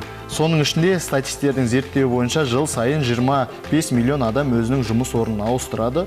Оның 12% қайтадан өз жұмыс орнына қайтып оралады дейді. Яғни 40 мыңға жуық мамандық. И это действительно интересная информация. Я каждый раз прихожу в эфир и узнаю от тебя что-то новое. Я считаю, что это круто. И даже наш эфир утренней передачи, я считаю, дает определенные знания в различных сферах. Мы берем разные темы, на которые ведем эфиры, и узнаем как от наших гостей, так и друг от друга много новой информации. А знание – это все-таки путь к успеху. Дорогие телезрители, я хочу напомнить, что вы сможете позвонить в прямой эфир нашей студии по номеру телефона 52 24 49, а также отправить свои вопросы на номер WhatsApp +7 37 235 10 34. А если же вы хотите увидеть отрывок, который вам запомнился, который вам понравился, отрывок нашей передачи, вы сможете посмотреть его на YouTube-канале нашего телеканала «Алтай», а также прошу вас лично подписаться на наши социальные сети. Каждый день у нас обновляется Инстаграм, там вы сможете узнать самые интересные новости дня, новости недели, которые происходят в нашем регионе. А также на YouTube-канале вы сможете посмотреть различные передачи о спорте, о медицине. Также у нас есть интересная передача «Ель Курганы» на службе. Это вы узнаете о работе правоохранительных органов. И это все вы сможете посмотреть на нашем YouTube-канале. Всего лишь наберите в поисковике «Алтай ТВ» и сразу все увидите. Я считаю, что это интересно, и это тоже определенные знания, которые будут вам полезны. Я кешірім сұрайын. Енді осы тұста әрине жалпылама түрде біз ақпарат айтып жатырмыз, иә. Бұның өзде бір түлектер үшін маңызды деп айтсақ болады. Себебі әрине қазіргі таңда білім деген ұғым бар және ақпарат деген ұғым бар. Осыны ажыратып алу қажет. Өйткені қазіргі таңда ақпараттың өте көп екендігі қайсысын таңдарымызды білмей қаламыз. Бұл да дерлік сіздің жаңағы мамандық таңдауыңызға бір жағынан оң әсерін тигізіп жатса, бір жағынан кері әсерін тигізеді. Өйткені барлығы дерлік қазіргі таңда әрине жарнама болғандықтан өзіндік мекемелерін, өзіндік оқу орындарын жоғары деңгейде көрсетіп жатады. Сондықтан әрине бұл тұста да ақпараттың да тікелей әсерін және де қайдан алып отырмыз, иә, бұл да тікелей әсерін тигізеді. Мәселен, енді қымбатты көрермендер, Алтай арнасында білім тақырыбын талқылап жатқандықтан білімге арналған және де балаларыңызға арналған қандай да бір кәсіптік бағдар беру бойынша сұрақтарыңыз болса, біздің байланыс нөмірімізге жазсаңыздар болады. Және де әлеуметтік мессенджерлерде WhatsApp, Instagram, TikTok және де YouTube арнамызға тіркеліп қойыңыздар. Себебі әрине біздің эфирмен қатар YouTube арнамызда арнайы сюжеттерде дайындалған. А также, если у вас есть какие-либо знаменательные даты, знаменательные события в жизни, или вы хотите поздравить близкого человека с днем рождения, допустим, вы также можете обратиться в нашу студию, позвонить по номеру телефона в прямой эфир. Мы с радостью с вами поговорим, обсудим тему дня, обсудим немного информацию о вас, откуда вы, и мы хотим действительно узнавать больше о наших телезрителях. Для нас это ценно, и для нас это тоже небольшая вершина на пути к знаниям и успеху. Сондай қымбатты көрермендер, енді біз осы тұста тағы да айта кеткіміз келеді. Әрине бұл Алтай таңы бағдарламасының ұйымдастырған тақырыбынан өзге де сіздер де бір тақырып ұсына аласыздар. Себебі сіздерді қызықтырып жүрген қандай да мәселелер болса, сондай қоғамда алаңдатып жатқан, не болмаса өзіңізге қызықты ақпарат білгілеріңіз келсе де, біздің әлеуметтік парақшаларымызға және де жекеге жаза кетсеңіздер болады. Біз міндетті түрде ескереміз және де оны сіздерге ұсынуға тырысамыз. Өйткені бұл әрине Алтай телеарнасы көбінесе бұл көрермендермен тікелей жұмыс жасағанды ұнатады. Сондықтан сіздердің әрбір айтылған ескертулеріңіз болсын, ұсыныстарыңыз болса, міндетті түрде ескеріледі дей келіп, енді бір сергіту сәті ретінде бейне материалға кезек беріп, әуезді ән тыңдасақ.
Емдейтін салған дерті, ыстық сезім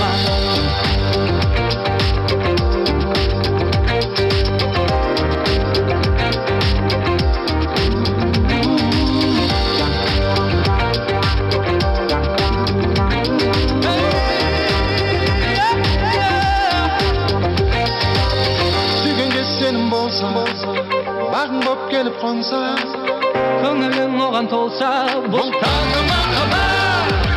Сезім деген соңы жоқ ма, жүрекке шарпыған.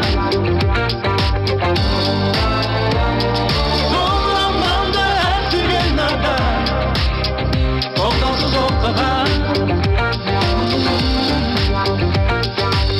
Жұбатып жылататын, сынағып сынататын, қом болған сезім-ай. Жүрегім жүгінетін, емдетін салған дерті, ыстық сезім-ай.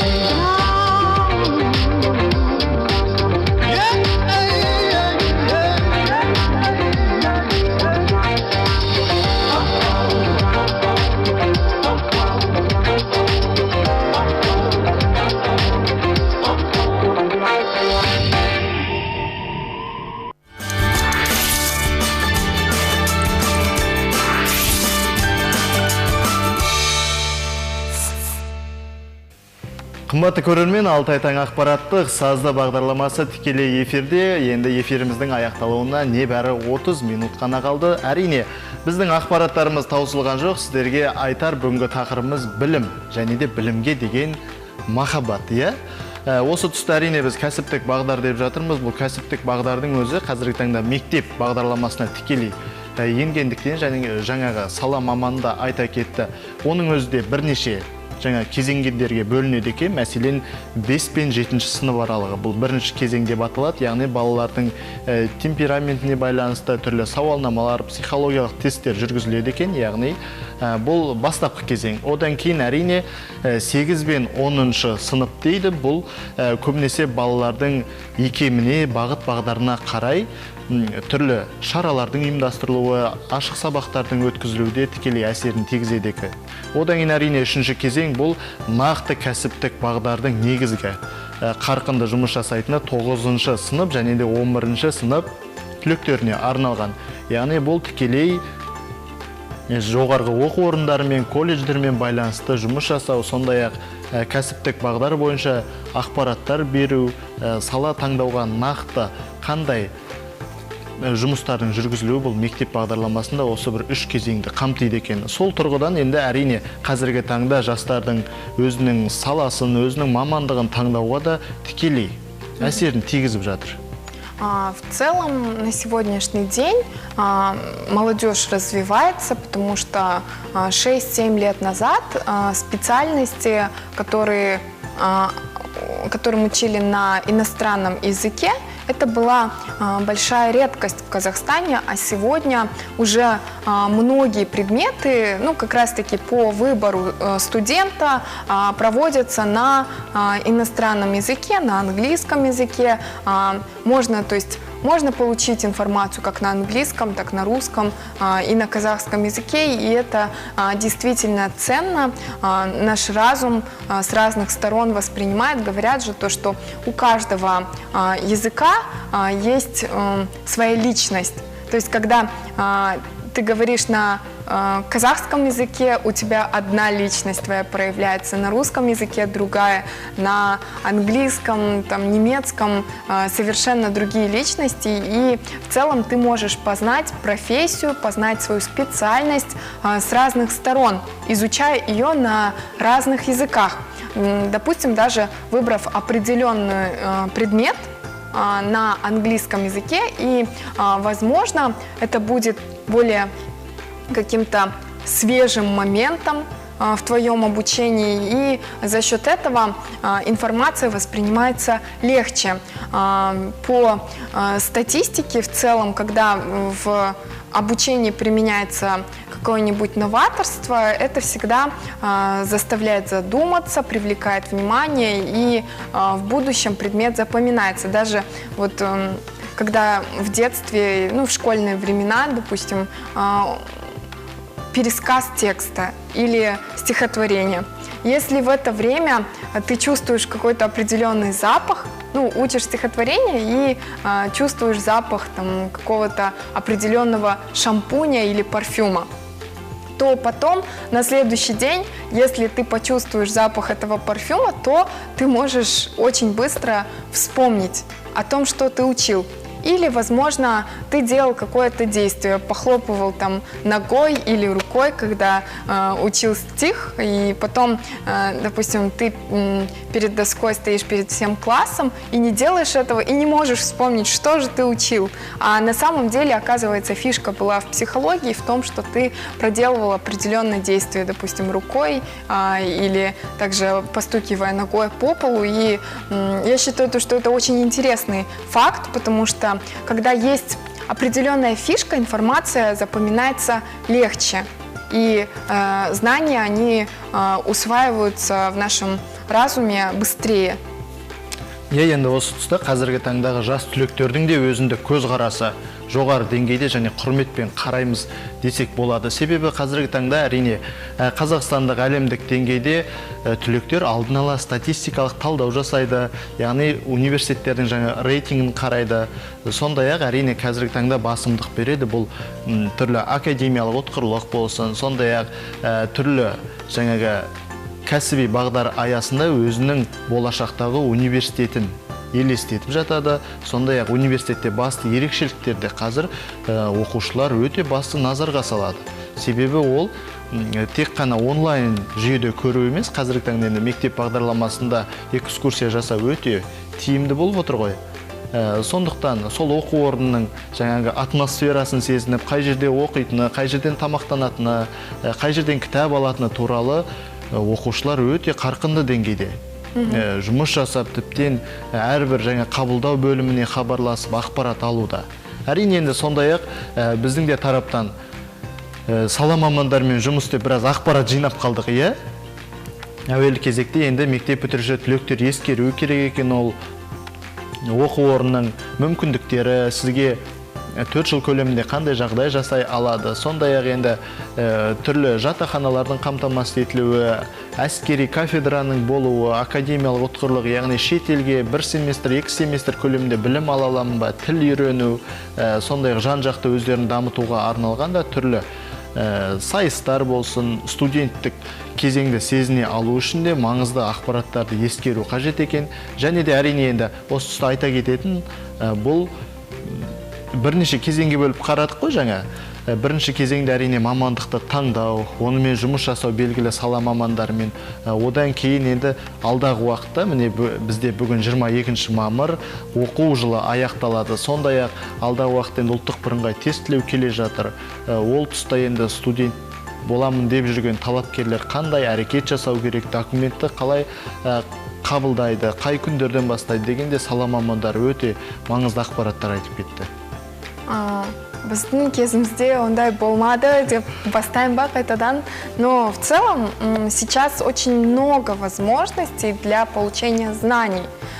Это интернет в свободном доступе. Можно узнать о профессии, можно зайти на сайт вуза и даже провести виртуальную экскурсию по вузу, то есть посмотреть, нравится или нет. Не обязательно, если это в другом городе, в другом регионе, не обязательно даже туда ехать, потому что можно просто кликнуть по ссылке и посмотреть, как же там, какая же там столовая, где я буду отдыхать после занятий, что я буду делать.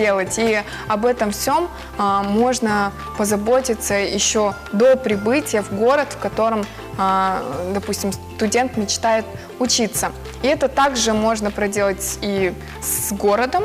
Алматы, Астана у нас, насколько я знаю, в библиотеке Бокея есть очки виртуальной реальности, где можно погрузиться в другой город, в атмосферу, посмотреть достопримечательности и вообще хотя бы немного понять, нравится ли город или нет. И в наше время такого не было. Можем себе позволить такое сказать, да? Уже как бы сейчас молодежь более продвинутая, новые технологии, программирование. Сейчас, то есть раньше, если это было «я знаю 4 языка», там, это считалось круто, то сейчас молодежь, школьники говорят: «Я знаю 4 языка программирования».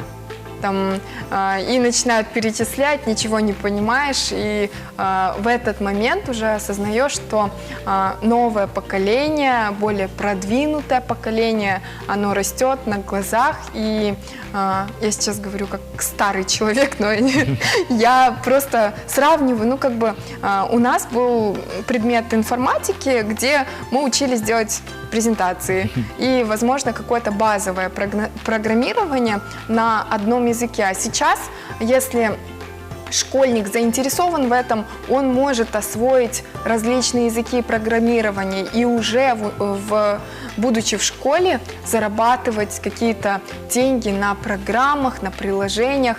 И это стало чем-то очень даже доступным для современных ребят. Енді қымбатты көрермендер, осы тұста Томирис екеуміз қызғана қарап отырмыз. Қазіргі мектеп бітіруші түлектерге барлық жағдай жасалынған екен, иә. Біздің кезімізде ондай болған жоқ деп қайтадан бүгінгі эфирімізді осы сөзбен есте қалатын болды, иә. Енді Алтай телеарнасының қымбатты көрермендеріне дайындаған Таңшолпан атты бейнематериалды кезек берсек.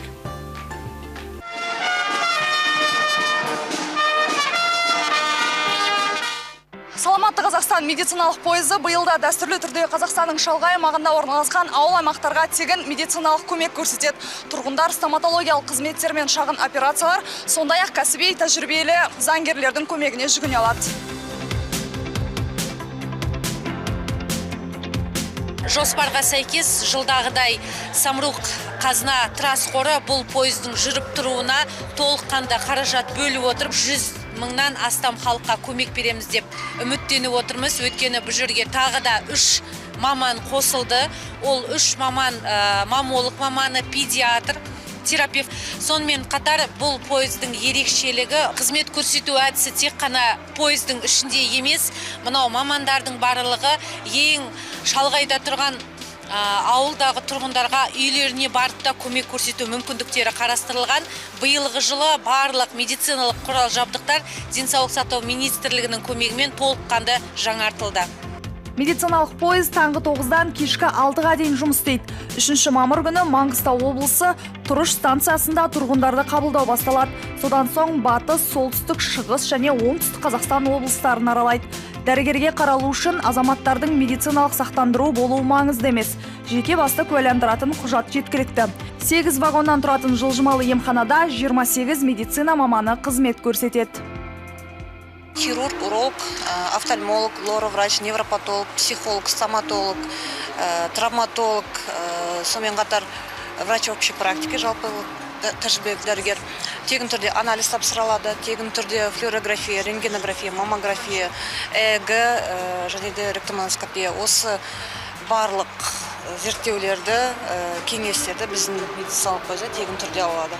Барлығын өтіп шыққанда қолына қорытындылар беріледі. Мысалы үшін УЗИ өтті ма, қолына қорытынды беріледі печатьмен, барлығымен. Анализ тапсырды ма, 2 сағаттан кейін, максимум адам көп болса, 1 сағатта дайын болады. Әлеуметтік жоба былтырғы жылы 190 мыңнан астам адамға көмек көрсеткен. Биыл желтоқсан айының 22-сіне дейін 140 станцияны қамтуды жоспарлап отыр. Жергілікті халық пойыздың келуі туралы ақпаратты әкімдік пен денсаулық сақтау мекемелерінен біле алады.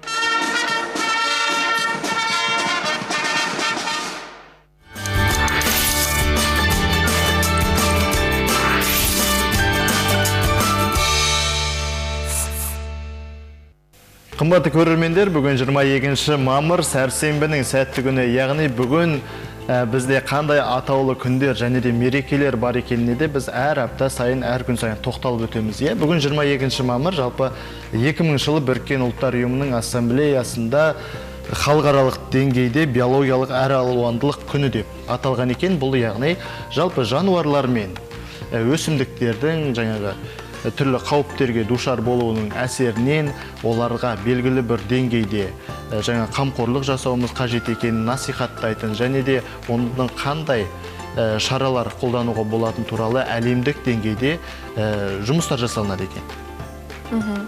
Ну, в целом, каждый день у нас происходит какое-то мероприятие, какой-то праздник. Во всем мире отмечается определенная знаменательная дата. И мы хотим пожелать нашим телезрителям, чтобы, несмотря на события, которые происходят, чтобы каждый ваш день был полон приятных моментов, радости, и чтобы каждый ваш день был похож на праздник. Этого мы с нашим телеканалом желаем вам от всей души. Будьте полны энергии, позитива и проживайте каждое мгновение с радостью и улыбкой на лице. Аян, расскажи, какие еще мероприятия, какие еще знаменательные даты есть вообще сегодня в мире 22 мая? Кстати, дата очень красивая, 22 мая 2024 года. Енді жаңа биологиялық әралуандылық дедік, сондай-ақ тағы да бір ақпаратмен алып келдім. Бұл бүгін бұлбұл күні екен. Бұл не деген күн? Бұлбұл дегеніміз енді көктемнің аяқталуына сәл ғана қалды. Табиғат ана жалпы көктеммен қоштасқысы келмегендіктен бұлбұлдар тоқтамай ән салады деген бір атаулы күн бар екен. Бірақ оның енді менің айтып отырғаным жорамал түрінде. Нақты анықтамасын енді ғылыми түрде енгізбепті. Алайда енді бұл атаулы күндерге байланысты біздің әріптестеріміз толығырақ ақпарат дайындады. Соған кезек берсек. Қайырлы таң көрермен, сіздермен мен Мадина Болатханова, күндізбеде 22 мамыр. 2000 жылы Біріккен ұлттар ұйымының бас ассамблеясы 22 мамырды халықаралық биологиялық әралуандық күні ретінде атап өтуге шешім қабылданды. Бұған дейін бұл мереке 29 желтоқсанда аталып өтетін. Алайда көптеген мемлекеттерде ол күні басқа да шаралар ұйымдастырылады. Сол себепті халықаралық биологиялық әралуандық күні 22 мамырға ауыстыру туралы шешім шығарылды. Бүгінде ғаламшарда көптеген өсімдіктер мен жануарлардың жойылу қаупі бар. Оның негізгі себебі адамның іс-әрекеті.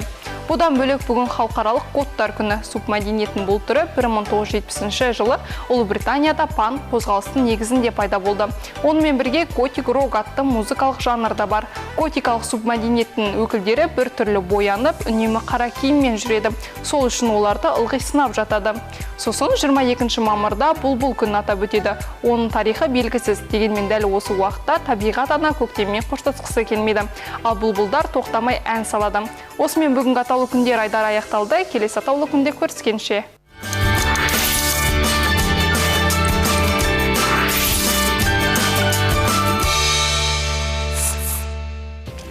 Енді қымбатты көрермен, Алтай таң ақпараттық сазды бағдарламасы күнделікті атаулы күндерге тоқталамыз. Сондай-ақ әрине біздің басты ақпарат көзіміз ол әрине соңғы жаңалықтар. Әлемде және Қазақстанда қандай соңғы жаңалықтар болды? Айта кетсек, қазақ тілі мен тарихын білмейтіндерге азаматтық берілмейді. Ішкі істер министрлігі жаңа заңда түсіндірді. Яғни Ішкі істер министрлігінің хабарлауынша азаматтық туралы заңда қабылдаудың бас тарту негіздері нақтыланған екен. Бұл енді мемлекеттік тілді білмегендерге Қазақстан азаматтығы ала алмайды дейді. Оның басты мысалы мемлекеттік тілді қарапайым деңгейде еліміздің тарихы мен конституциясының негіздерін білмеген жағдайда азаматтық берілмейді. Қажет деңгейде ғылым және жоғарғы білім министрлігі айқындайды. Түзетулер азаматтардың қоғамға тез бейімделуін көздейді және тілді білу қоғамға тезірек мемлекет өміріне араласуы үшін қажет деді Ішкі істер министрлігінің ресми өкілі Шыңғыс Әлкешев. Сондай-ақ енді тағы да бір соңғы жаңалықтар бар. Ол әрине Ішкі істер министрлігі биылғы мектеп бітіру кештеріндегі қауіпсіздікті сақтау мақсатында түлектер мен олардың ата-аналарына үндеу жасады. Министрлік өкілінің айтуынша кейінгі жылдардағы тәжірибе көрсеткендей мектептерде соңғы қоңырау аяқталғаннан кейін ата-аналардың рұқсат етуімен көп түлектер өз бетінше шараларды жалғастырады. Кәмелетке толмағандардың көлікті тізгіндеуінен қайғылы жағдайлар жиі кездеседі. Сондай-ақ ата-анасы болмағаннан көп бала тыйым салынған және белгіленбеген жерлерде суға түседі екен. Осы тұста ата-аналардың және мектеп бітіруші түлектердің қоғамдық тәртіпті бұзбауы, жол ережелерінің сақтауы, су қоймаларында қауіпсіздік шараларын ескертуді сұраймыз. Құқық бұзушылар айқындалған жағдайда дереу 102 нөміріне, ал төтенше жағдайда 112 нөміріне хабарласуыңызды сұраймыз дейді Ішкі істер министрлігінің өкілі Әсет Оспанов. Действительно, безопасность на последний звонок и после – это одна из первостепенных задач в эту дату. И совсем уже скоро, буквально через 3 дня, выпускники, девушки в фартуках, парни с лентами будут гулять по городу. И это навевает на меня такие приятные воспоминания о том, как мы тоже выпускались, какая-то атмосфера, какое настроение, но при этом действительно важно помнить о безопасности. И в целом, после последнего звонка, насколько я помню, все мысли были о сдаче экзаменов. Это государственные экзамены и также ЕНТ. И я бы хотела спросить, как ты лично готовился к экзаменам и ЕНТ, как проходила подготовка, есть ли какие-то определенные свои фишки, такие советы для выпускников? Енді бұл тұста жаңағы түрлі тестілеу тапсыру, әрине бұл да мектеп бағдарламасының негізгі кезеңі ғой. Бұл кезеңде жаңа 9 сынып бітірген балалар 5 пән бойынша экзамен тапсырып жатса, ал 11 сынып оқушылары өздерінің бағыт бағдарына қарай экзамен тапсырады. Бұл жаңағы мектеп бағдарламасында одан әрине ұлттық бірыңғай тестілеу бұл да тікелей әсерін тигізеді. Бұл кезеңде әрине енді түрлі өзіндік жаңағы лайфхактар бар қазіргі таңда, иә. Енді бұның ең басты кезеңі адам өзіне деген сенімділіктің болуы, сондай-ақ бұл бір күнде 2 күн қалғанда нәтижесін беретін жұмыс емес, білім жолы. Сондықтан бұл бірнеше жылды, бірнеше кезеңді қамтитын, бұл 11-ші сынып сіз оқысаңыз да, бітірсеңіз де 7-ші, 8-ші сыныпқа қайтадан оралуға тура келеді, өйткені бұл қайта сіздің білім деңгейіңізді тексеретіндей. Сондықтан әрине енді бұл кезеңде әрбір оқу жылын жоғары деңгейде, сапалы деңгейде әрбір тақырыпты тұрғылықты түрде оқуға кеңес беремін. Әрине осы тұста енді біз Алтай арнасының көрермендерін тағы да бір әуезді әнге бөлегіміз келіп отыр.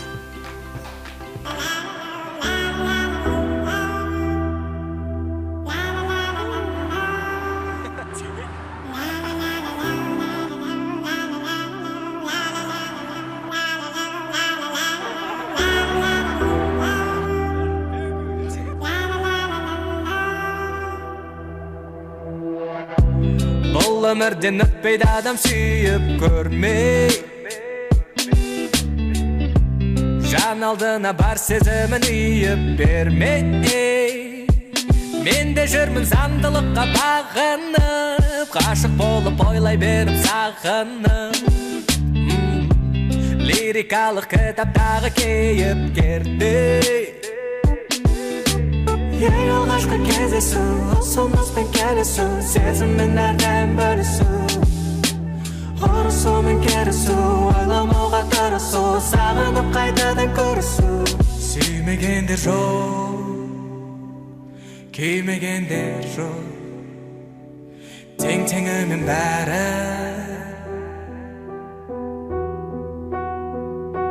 Сүймегендер жоқ, күймегендер жоқ, бәрі жолқынады бақытын іздеп.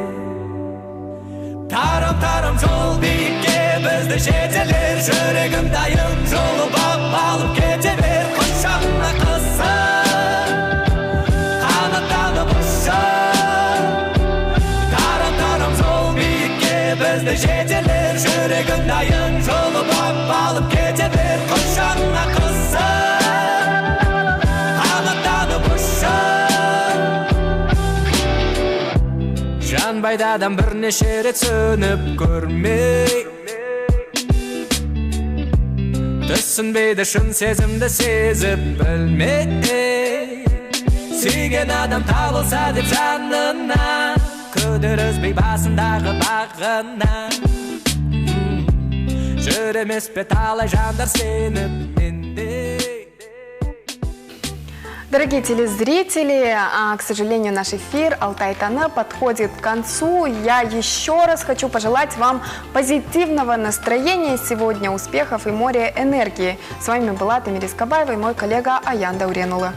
Қымбатты көрермен, Алтай таң ақпараттық сазды бағдарламасының аяқталуына аздаған минуттар қалды. Бүгінгі эфир тізгінде болған мен Аян Дәуренұлы және әріптесім Тамирис Кабаева. Бүгінгі күндеріңізге жақсылық және сәттілік тілейміз. Баршаңыз бүгінгі күнді ерекше көңіл күйде өткізіңіздер деген тілек айтқымыз келеді.